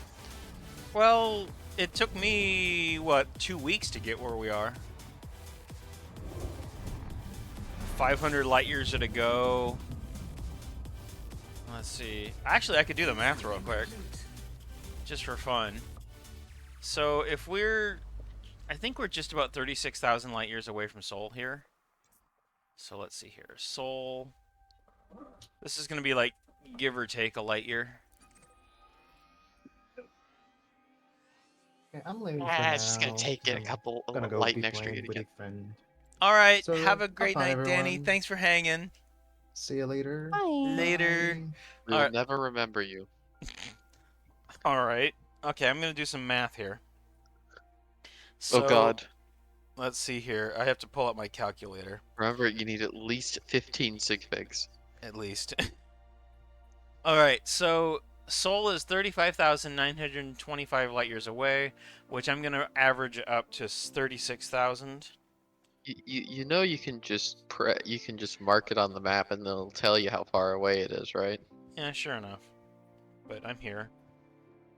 925. And then, let's see, we can do 500 light years at a time.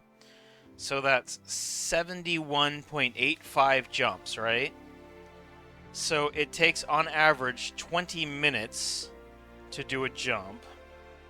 If I sit here and do them back-to-back and not stop, that's 1,437 minutes. Let's divide that by 60 to make it into hours. So that's 23 hours, 23.95 hours worth of jumps. If I were to sit here straight and just do it with no breaks. And then There's no way to automate it. I already checked. No one makes any add-on for it. So, yeah, I didn't go straight. Fortunately, because, you know, I have a life and I like my ass not He's hurting. not straight. Got it. Yeah, that's been in question for a while, actually. I'm about as crooked as they come. Fine.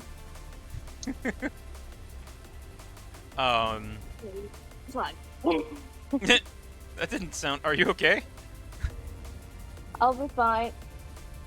Okay, good. You'll be fine. That's not the answer I was hoping for. Oh, It's God. just their spine. It's just their spine. Who needs a spine? Not us. So, yeah, I'd Not my say... spine, my knee. And since I have something approaching a life, it took me about a week's worth of jumps to get where we are. I was doing it... Last I remember, I think I was doing it while it was still the last final days of school. So, Yes.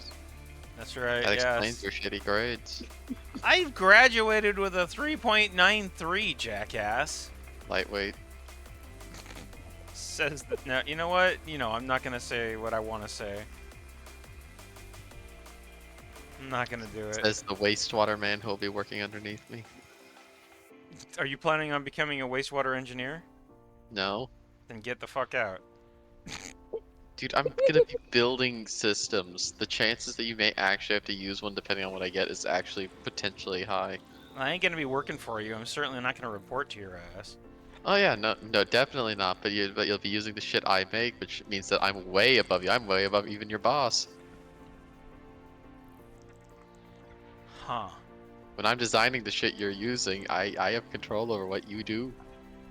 You're like. I set the regulations for it. Okay. I set what it does. Mwah. I'm changing the subject. Okay. All right, Laura, what's up? Picture in your mind a moment, an eclair. What could you do to that eclair to make it awesome, extra? I don't know, Laura. I think an eclair is pretty much close to perfect. I'm gonna hit it with a sledgehammer and make it flat for just some reason. I don't know. That's the first thing that came to my head. You're not taking any. Thinking of maybe. I don't know. I mean, eclairs are. Let's Maybe. think about. Maybe flavoring the filling somehow. But it's usually custard, Yeah, and custard tastes amazing. but you can add like stuff, Potassium. or you could add stuff to the whipped cream. I don't know. I tend to think so. The reason I'm like confused is because eclairs are literally my favorite pastry. They have been for most of my life. I love eclairs, but they're fucking perfect as they are. It's like the ideal combination of sweet and mild and chocolate and crispy. Like a fresh eclair is just heaven. Heaven between between a flaky crust with a chocolate topping. Ugh. God, now I'm getting hungry thinking about it. I haven't eaten anything but fucking eggs and toast for 3 days. Yeah, I dragged Saffron out of cold storage, fixed her desk, dusted her off, And she's and filled set with her loose. And she's filled with eclairs. Saffron is the pastry chef. Oh no. Oh She, no. yeah. So she comes up with things every now and then and we empty the bag full of food. Y'all. Right now she's carrying around. Oh, anybody want to do the honors? Bot banning time? Derpsty banning time. Wait, is it time finally? It is not in Discord, only in Twitch. Why only there? Reasons. All right, Derpsty, as requested. Any of my mods who are able to do it, please ban Derpsty.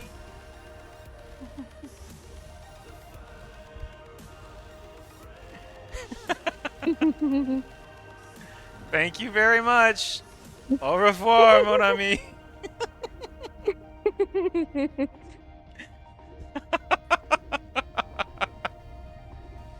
So I was thinking of Saffron's new product, and I'm thinking about making an eclair, but I want it to make it an extra eclair. I mean, I want it to be more an okay. eclair that Real answer, chocolate. It needs more chocolate. okay. Like maybe chocolate chips in the filling. Perfect. Thank you, Ruby. I have but one thing to say to you. Chef's kiss. Absolutely beautiful.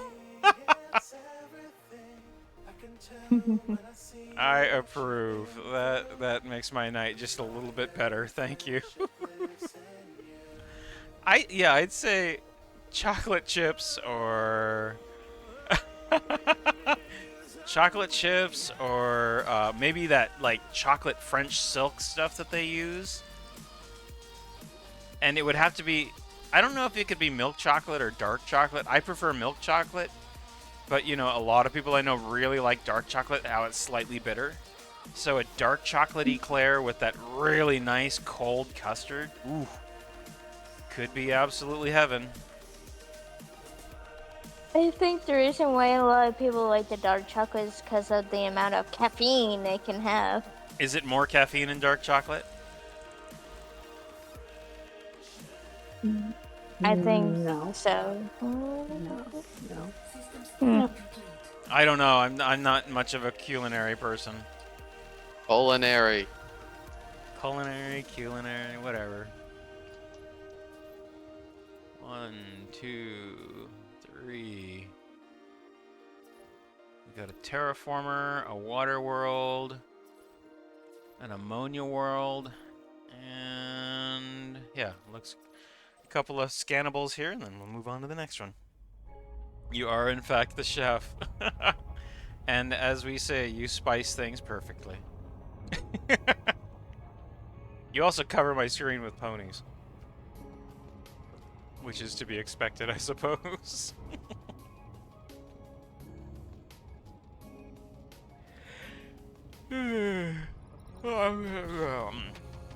So, that reminds me. If I have any energy tomorrow, I will attempt to do a stream after my dialysis, if I manage to stay awake late enough.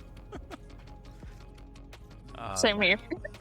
Yeah, if I manage to stay awake late enough. But since I have to be up at 7 tomorrow, then there's a good chance I'm probably going to just be like, nope, I'm sleeping. But I had such a good time with the chill game stream that last time that I'm thinking about doing it again. The ponies are the seasoning for the stream. I didn't know that you were a ponivore. Or equivore?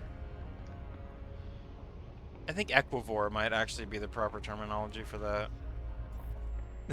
I'm talking about the condition of eating ponies, not the other thing that is associated with that unfortunate tag. I think you're making it worse. Oh, am I?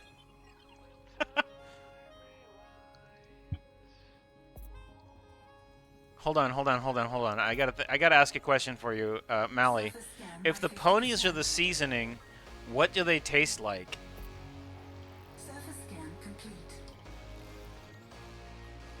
I must know. I don't have an answer to that. Do they change based on the pony? Like, does Twilight taste like lavender? Or ink? Does Pinkie Pie taste like, you know, pink sugar sprinkles? I feel like ponies wouldn't be particularly spicy. Tastes like pastafarians. They taste like friendship. I get it. Oh, okay, I get it. So eating ponies is akin to dropping acid. Makes sense. I get it. Myself, I'll never let you go. As long as I sing quietly, I generally sound relatively okay. The minute I start belting, my computer just like goes, nope, fuck you. All of your tone subtleties are lost.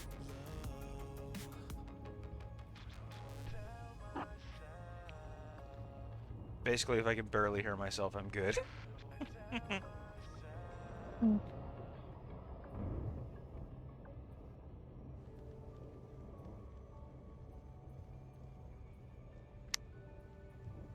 I like that we, Derpsy was like, permanent ban time, and I'm like, we'll ban you, but it's not going to be permanent.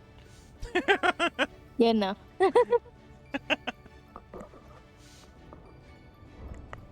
He used to use this command that was enabled whenever it was by default in stream elements called vanish, and it would be like, it would temporarily time you out for 1 second, and it would delete all of the things that you typed, and I hated it because it was like he would ask me a question, and I would come back, and all I would see is message deleted, and I wouldn't ever have a chance to respond to it. Why am I going so fast?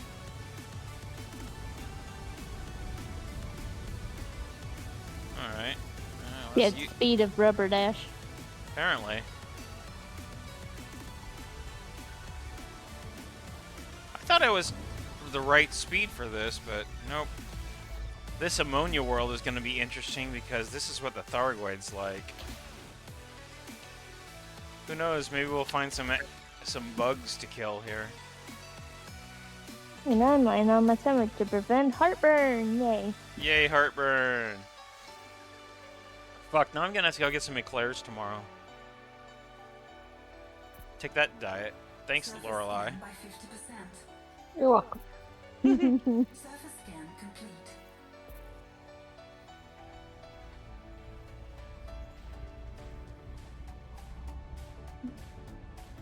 Alright, let's see what else we got here. I think I got time for a couple more systems, and assuming I don't find anything with extra crazy biology on them. Couple red dwarfs here.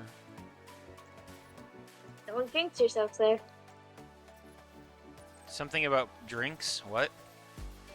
It said don't jinx yourself now. Yeah, I was like, assuming I don't find any biology. Next one is going to have like, I think the most I've ever found in one system was like 105 signals. And I was like, no, I can't do this.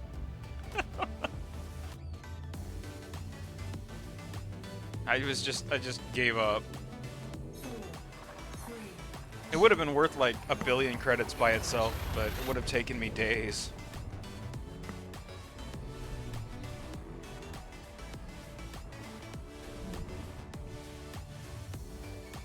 Ever since Minecraft has updated, it's taken me days to even explore one cave. I hear that Minecraft is like that though. Nowadays, yes.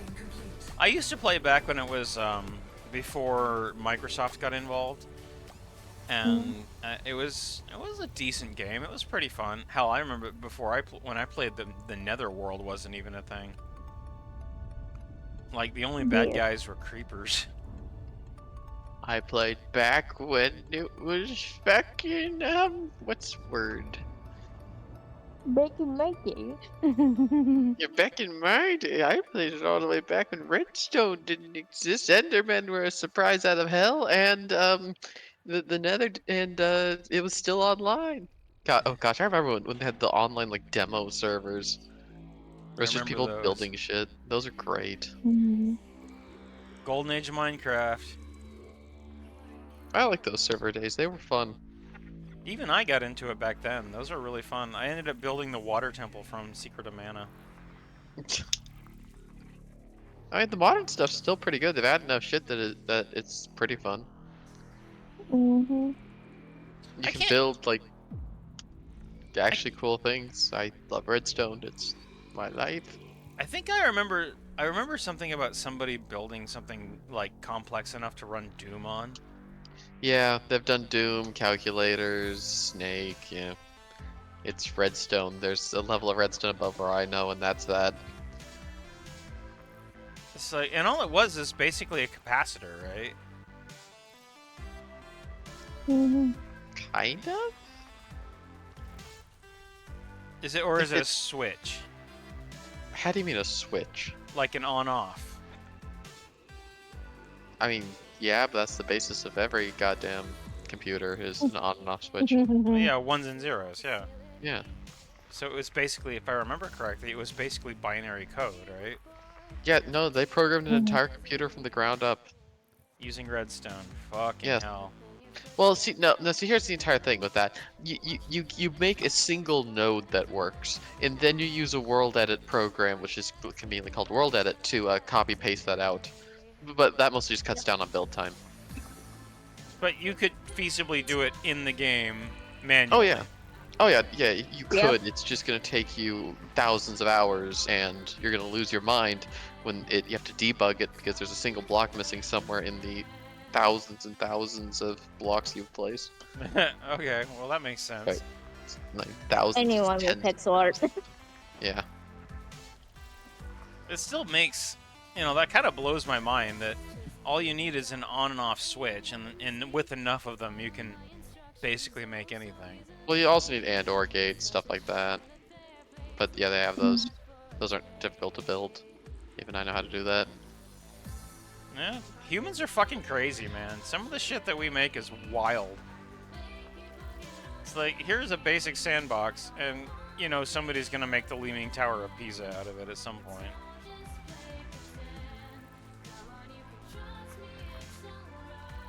There's a place that I want to see. I want to go knock down the Leaning Tower, Duppy.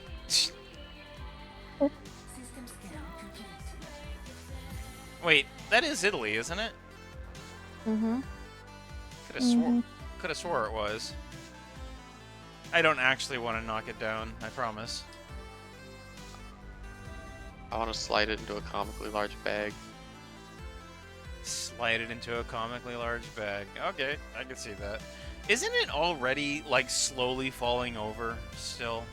No, they fixed that. I think they went and cemented in the ground, so it stopped. Oh, sad. But they still left it At least. covered. Yeah. In a Tower of Pisa? Yeah. Nah, that thing is bound to fall eventually.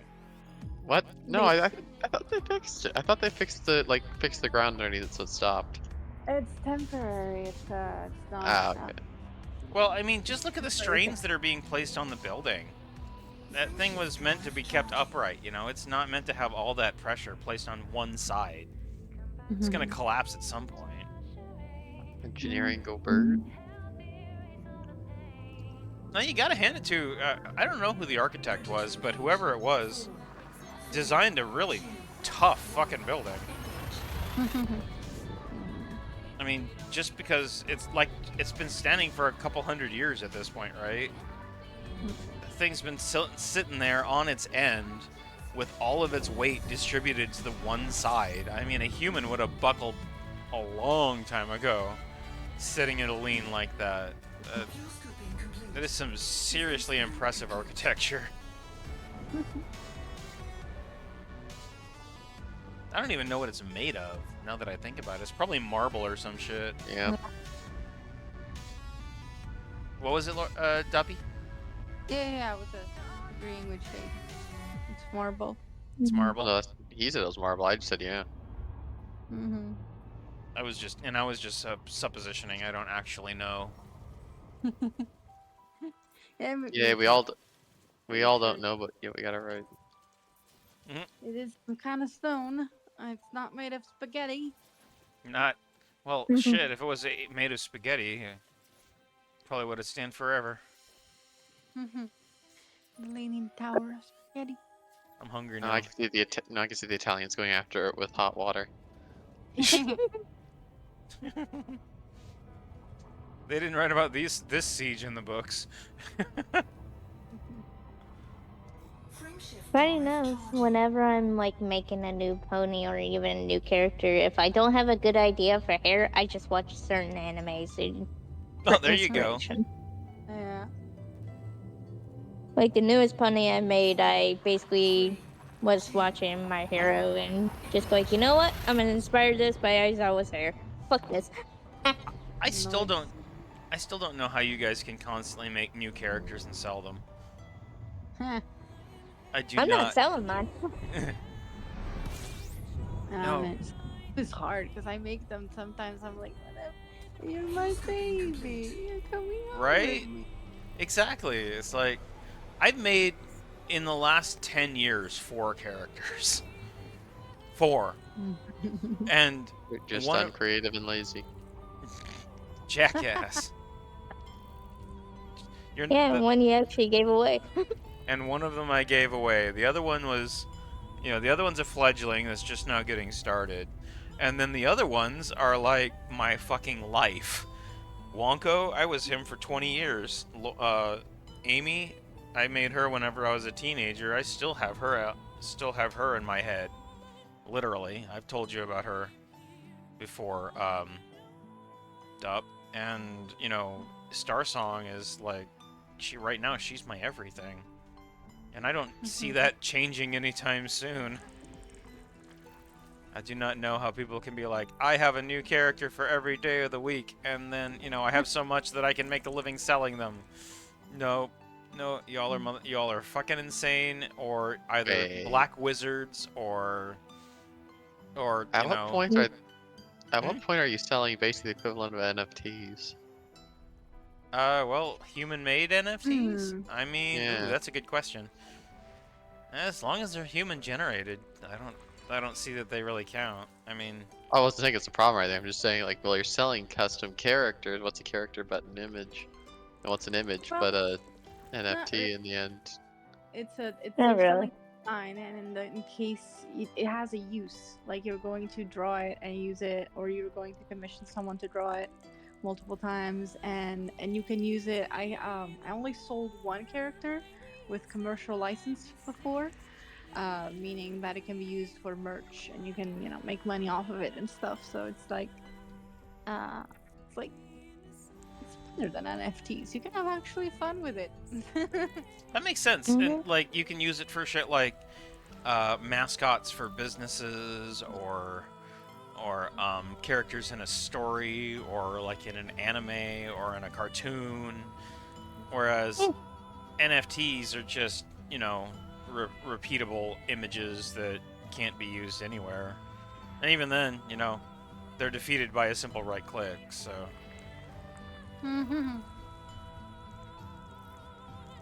Yeah.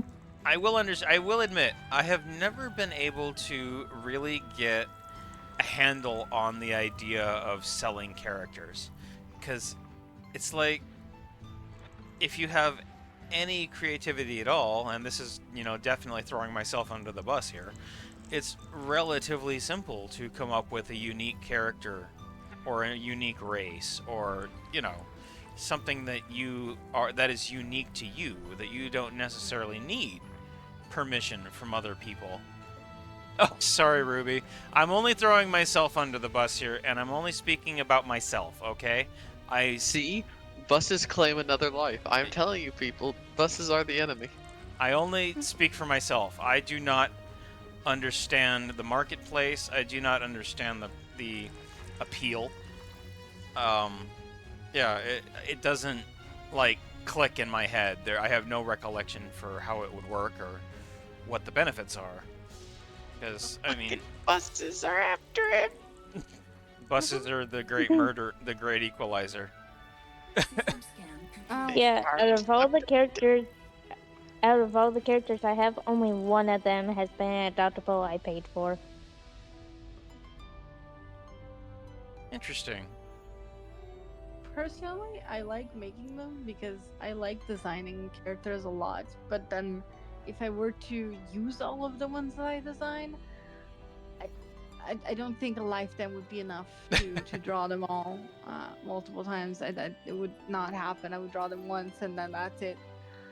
And like buying, I occasionally have bought some in the past. I've made some bad purchases too, very bad purchases, because I was like, oh, the character is so cool, and I thought about it. I was like, okay, yeah, I'm gonna spend the money, and then I regretted it and never used the character. But generally, when I buy a character, it's because it is a design that I find really striking, and it's not something that I could like. I can't come up with something that is similar without copying it, without like, because sometimes I see a design and I'm like, I like that is inspiring, I like maybe the color palette, and so but it doesn't work fully for me. It's like not 100% perfect for my style and design choices, and so I'm like, well, I keep that in mind, so the next time I design a character, maybe I'll use that element that I like. Obviously not the same thing, because I'm not going to copy or steal anything, but yeah, I will keep in mind that I like that hairstyle or that color combo or whatever. But sometimes, rarely, well, either one of two things happens. The design is almost perfect and it's very cheap, so I'm like, gimme. I'm gonna do the little edits and it's gonna be fine. I don't mind changing it slightly. It's generally allowed to, as long as the character is recognizable, you're allowed to. change minor stuff. And then, or on the other option is that it's so good, it's so very good that you gotta have it, and you're like, it's too perfect. You're not gonna change a single little detail about it, so you gotta snatch it. Makes sense. So it kind of reminds me of like I was thinking about what potential use I would have for it, and I guess if I was looking for, for example, in Stargazer, I've used other characters that people have created themselves. That's their personification as the representation in the Stargazer universe. And I guess if I needed to go and get a new character, and I didn't want to take the time to develop one, I could probably just go to Toy House or whatever and go, all right, this one is cool, bam, it's mine now. Yeah. I can see that. The other one that confuses the hell out of me that I've never really gotten are the collectors. Like, sometimes you'll get people who have thousands of characters and they've spent tens of thousands of dollars on buying these characters, and they just sort of accumulate. Yeah, but why do people collect stamps? Stamps that inherently lose their value once you use them, except for the rare collectors ones that are like old. But they gotta be like over 200 years old before they have any decent value to be worthwhile. Probably the same concept, I guess. Yeah, you're right. It's the human desire to have collectible things. Collect, categorize, and store. We're data hoarders. That makes a lot of sense. I think you're calling out poor Ruby there. Oh, am I calling you out, Ruby? I'm sorry. I'm sorry. Oh, I'm sorry. I wasn't meaning to call you out, Ruby. Not at all. I'm just, we're having a decent understanding. They are explaining this situation to me and helping me understand it. And I just twigged to it. It's like, I have an absolutely stupid collection of My Little Pony music, right? It's huge. It is absolutely massive. I have spent thousands of dollars over time giving money to artists because I like their music and getting copies of their songs. So, you're right. It's one person's different form of collecting. It just means that they have a different method of a different thing that they collect. So that makes sense. Thank you for explaining it. That's a very simple, Shade. I appreciate that. Sorry, Ruby. Yeah, I did not mean to call you out. Not in the slightest. Yeah, I have basically getting close to 30 characters at this point. I have never seen one that I look at and I go, I have to have it. I've looked at them and I think, wow, those are cool designs. I really like it. And I think about how I can integrate some of those elements into my own designs, but I've never been like, I must have it. Never has twigged in my brain like that. Yet. So. You haven't had it yet. Yeah. Been a while since I bought anything, but I can't remember how many I bought. Throughout the years, I bought a lot of things that I'm never gonna use.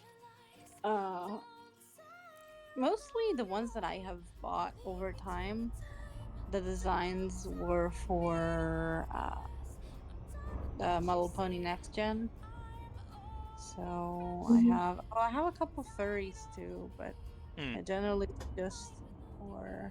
Oh, I made the axe. I made the error too. Spend $5 on an AI generated fucking bullshit. That is so fucking dumbass. People who buy AI generated shit. What the fuck? Yeah. Don't just take it. It's free.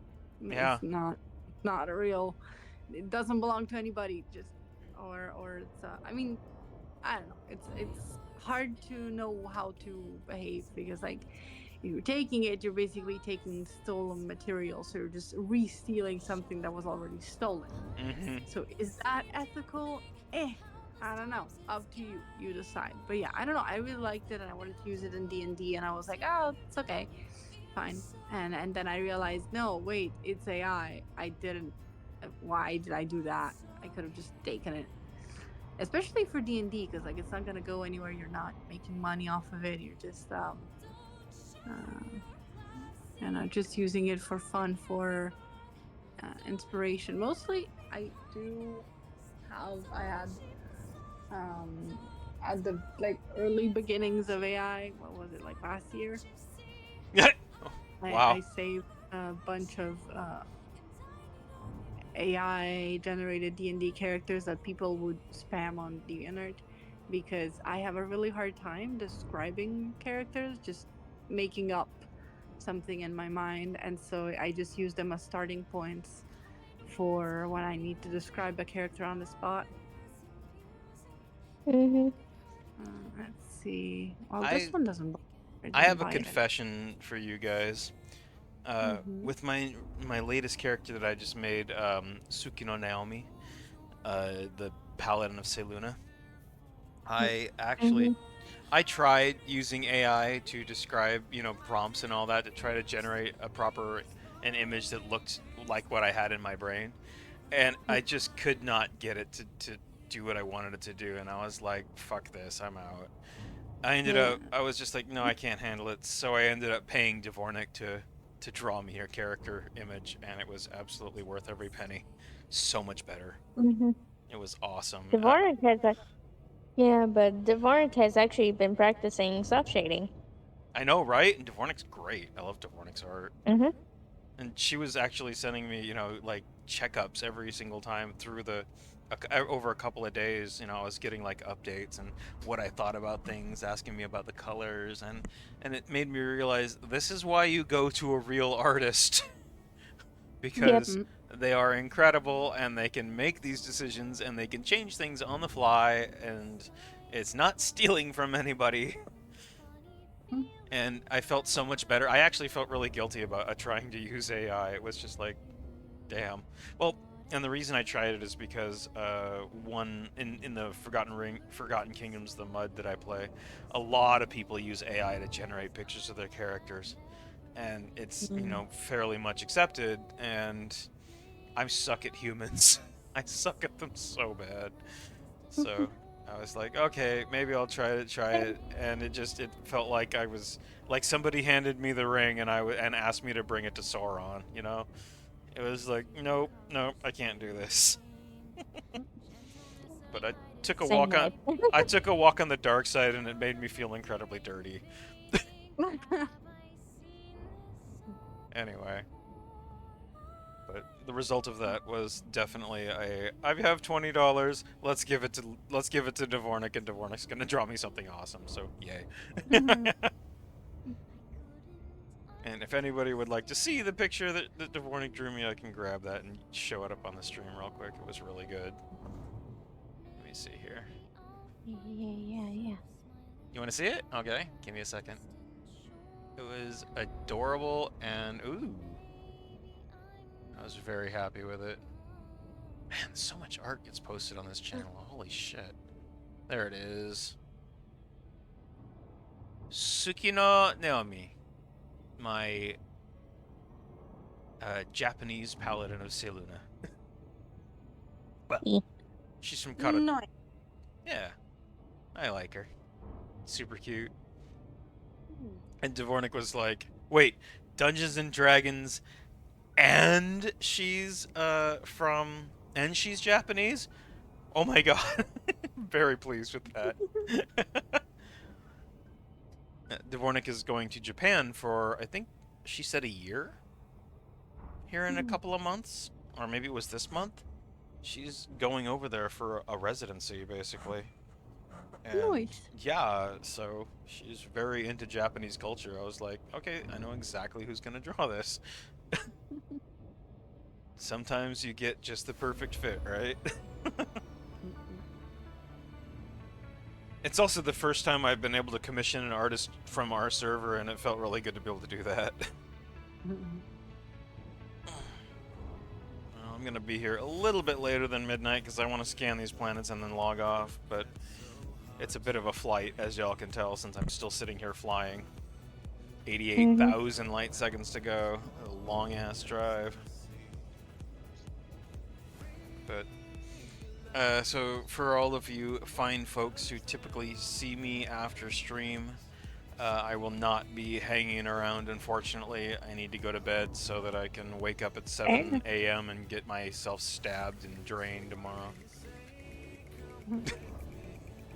They're gonna juice Go you. to sleep. Yep. Like you said once, Dvornik, machine goes slurp. Delicious, delicious blood straws. Oh, I will. Thank you, Ruby. Thank you very much. Yeah, I'm not done yet. You guys aren't... I'm not dead until I finish off the... Well, I'm not done until I finish off these, scanning these 2 planets. A couple of water worlds a long ways away, so...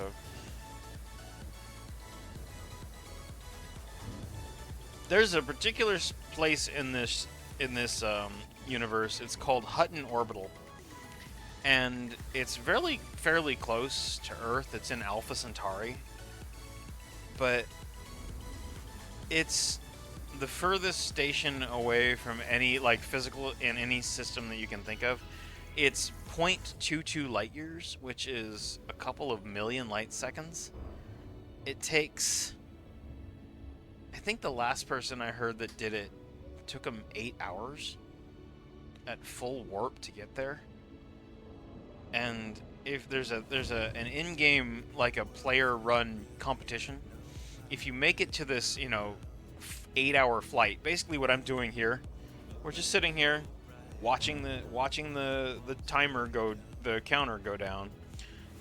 If you go to this planet, or if you go to this station, buy this very unique commodity called the Hutton mug. You buy it and then you sell it at a station that has never had it sold to before, which is actually not too hard because there's so few people are willing to sit for 8 hours and make the trip. That they will enter you into a contest to win the mug. A real-life mug. And it's just run by players, just because they're a bunch of fucking nerds. And I did it. And I actually went and got the mug, and I delivered it to this one particular station that had never had one and sold it. And submitted my name, and I was the only one that submitted that month. So I won, and they sent me a Hutton mug. Nice. So I have a Hutton coffee mug. Yeah, Oh, what fun. it's super geeky, but it's really fun. I'll send you guys a picture at some point, but it's like, wow, okay. And they just made this thing of their own cost. It's not like something that the company who runs the game is called Frontier. And Frontier Developments never did anything like that. They didn't put anything out there. It's just this particular group is like, yeah, this is an in-game challenge. If you want to make the mug, if you want to get this mug, here's what you do. So I did it, and so yeah, it was kind of fun. It's like a badge of honor. You don't ever get anything in the game for it, but the fact that I've got a real-life artifact from something I did in a video game is kind of fucking cool, It's absolutely nerdy. Nerdiest thing on the fucking planet. The other thing that's really cool that I really like in this game that's also player run is there's 2 groups. One of them is the fuel rats and the other one is the hull seals. And before there were fleet carriers, there was a real problem with players that would be out and not paying attention to their fuel, and they would run out of fuel in the middle of nowhere, hundreds of or tens of thousands of light years away from anything. And there's these fields of brown dwarfs out there that they call them the doldrums. But if you don't have a sufficient amount of jump range or fuel tanks, you will get caught there and you will run out of fuel and you will die. And if you die, you lose potentially billions of credits worth of data. Everything that's in your ship that you've collected over time is lost if you blow up. And if you consider that people were out here doing this exploration, for months. Some people have been out here for years and they've never seen another place to land and sell your data. So you've got this players that are sitting there in a system that's tens of thousands of light years away from any other person, and they're about ready to fall apart and die. So a group of players put together a service called the Fuel Rats, where you log on to one of their Discord server, and they have a website where you press a button that says they call it the rat signal, and they give you instructions on how to wait for them, and they will dispatch a player to find your ass and fuel you up so you don't lose anything. And it's fucking cool, and it's all players. All player run. There's no game service, no NPCs, and the coolest part is that it's free.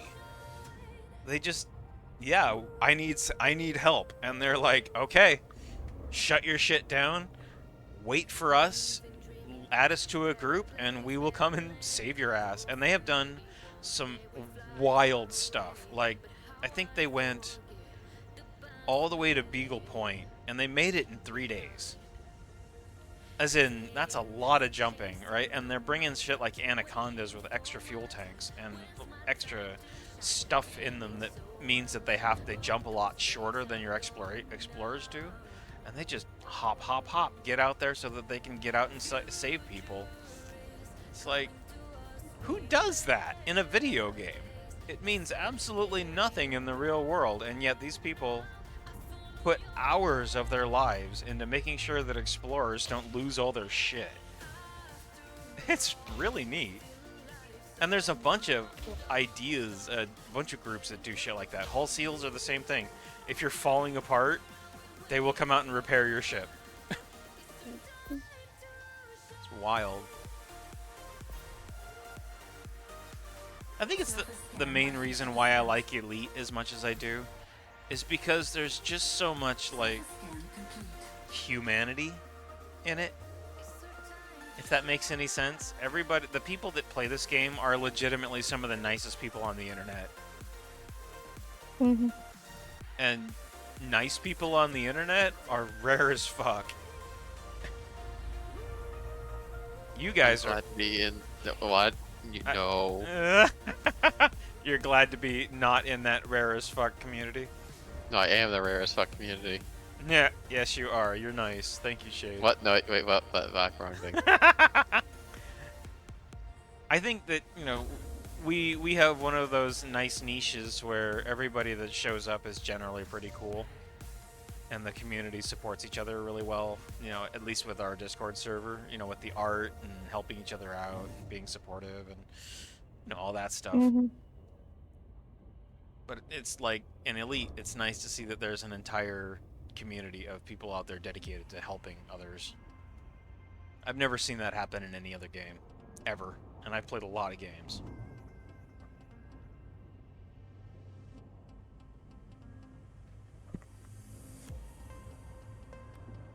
There was another one, Iridium Wing. What they would do is, there's an actual dedicated, people would come into places where explorers would return from the black.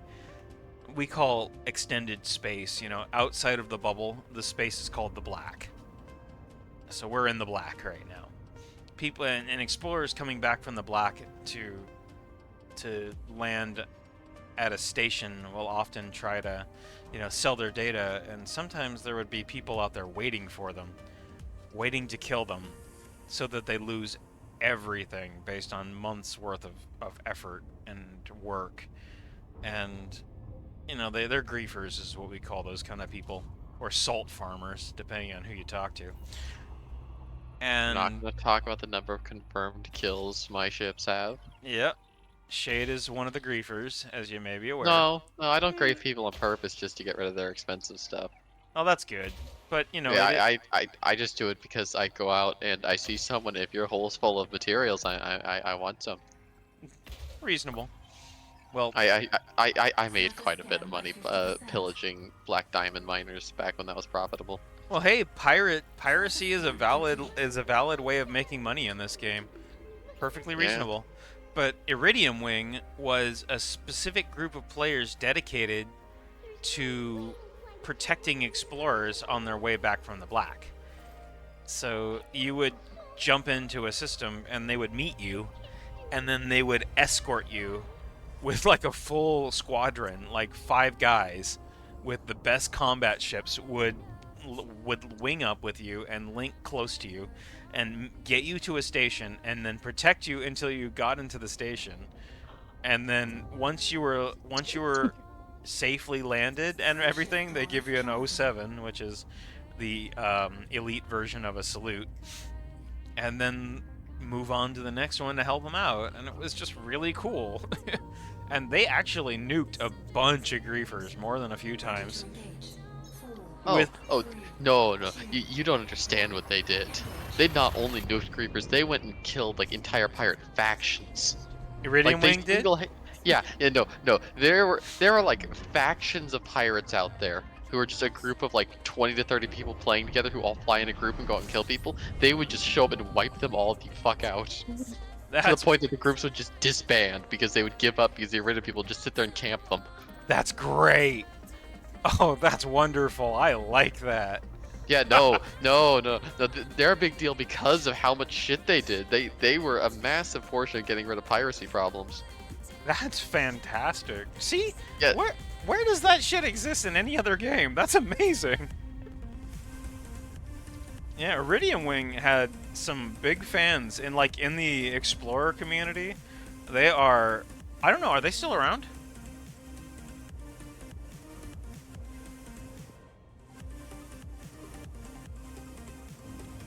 I see your mic making noise, but I don't think you're talking, Me? are you? Yeah. No, I'm not. Yeah, I don't know. Is Iridium Wing still around? I don't know. I just remember seeing a little video about the shit they did. Yeah, they did some crazy shit. I know that. And all to protect explorers, you know? It was like, holy shit. Very proud of those guys. I never used them because I always came in under solo. A lot of people would play in open though, and that was their... Well, open's a lot of fun. I will say. I like open. Well, that's why I play on Mobius, and that's why I got Inkwell and Mobius. PvE only. Any PvP is by consent only. It's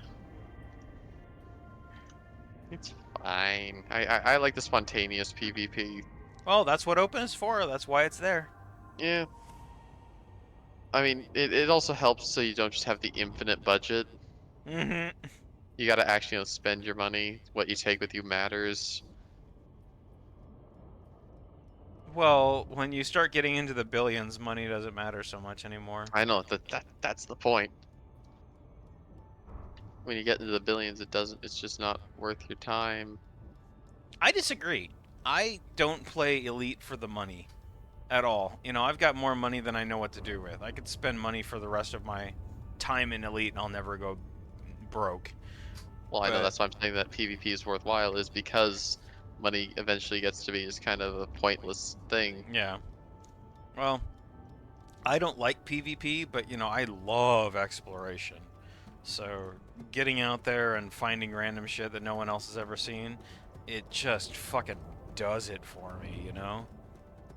Like, I've never had that itch scratched by any other game ever.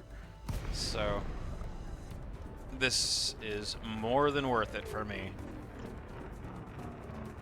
And I don't care how much money I get. Yeah, getting a bunch of credits is awesome. It looks great. And if I ever decide I want to go back to the bubble, I'll be well appointed. But for me, the point is finding cool shit, not blowing up a newbie and his Sidewinder. I'm probably gonna disappear soon because my phone is dying. No worries, I'm actually about to wrap up anyway. We've got about 2 or 3 more minutes before I raid, so I suggest, it sounds like you could probably use a bit more sleep there, Dubster. Yeah, it was a rough one. Yeah, I bet. Well, I will make sure to send you some voicemails while I'm on the chair tomorrow. Thank you. No worries. You can chat. We can chat all morning if you want. Not on comms, unfortunately. It's actually they don't really like it whenever you use voice calls at dialysis, but because there's a lot of people that like to sleep, but I can send you quiet voicemails, no problem. I like that Inkwell agrees with me about the about Iridium Wing, because I've never liked griefers. They make life very difficult for me in this game. I also want to point out that like the number of griefers has decreased massively. Oh yeah, well the population has decreased a lot. Yeah. It's not exactly a top tier game anymore. The only people playing now are the old diehards like me. And I play it every once in a while. Really? I thought you mostly abandoned it. No, I still have it installed. Oh wow. Holy shit. Well, why haven't you? Oh wait, you don't like exploration. No, I don't mind exploration. I just find it tedious. Hold on. Okay.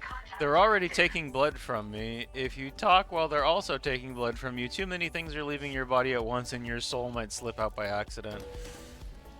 Good thought. I appreciate that, Inkwell, but you have one assumption that is that is a mistake there. I don't have a soul. Told you. Can't lose what you never had, right? I hope you have some. I'm curious to see what you've brought us. Oh, nothing. I don't have anything to sell. Sorry, Please lady. do return when you have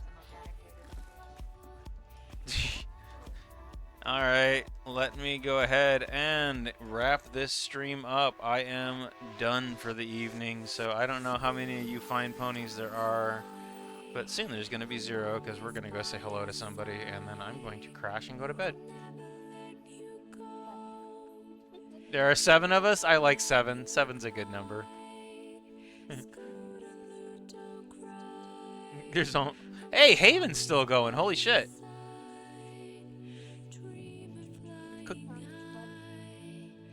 And he's playing, and Haven is top of my list for a raid, so let's go say hello to Haven.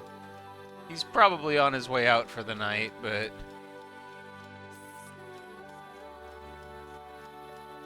Alright. He's got his crazy eyeball things going on there, so enjoy that. Alright. Good night, every pony. I hope to see you all tomorrow night. If so, well... we'll see you tomorrow night then. 10, 11, 12. Oh my. Stacy, I'm so disappointed. Alright. Good night, every pony.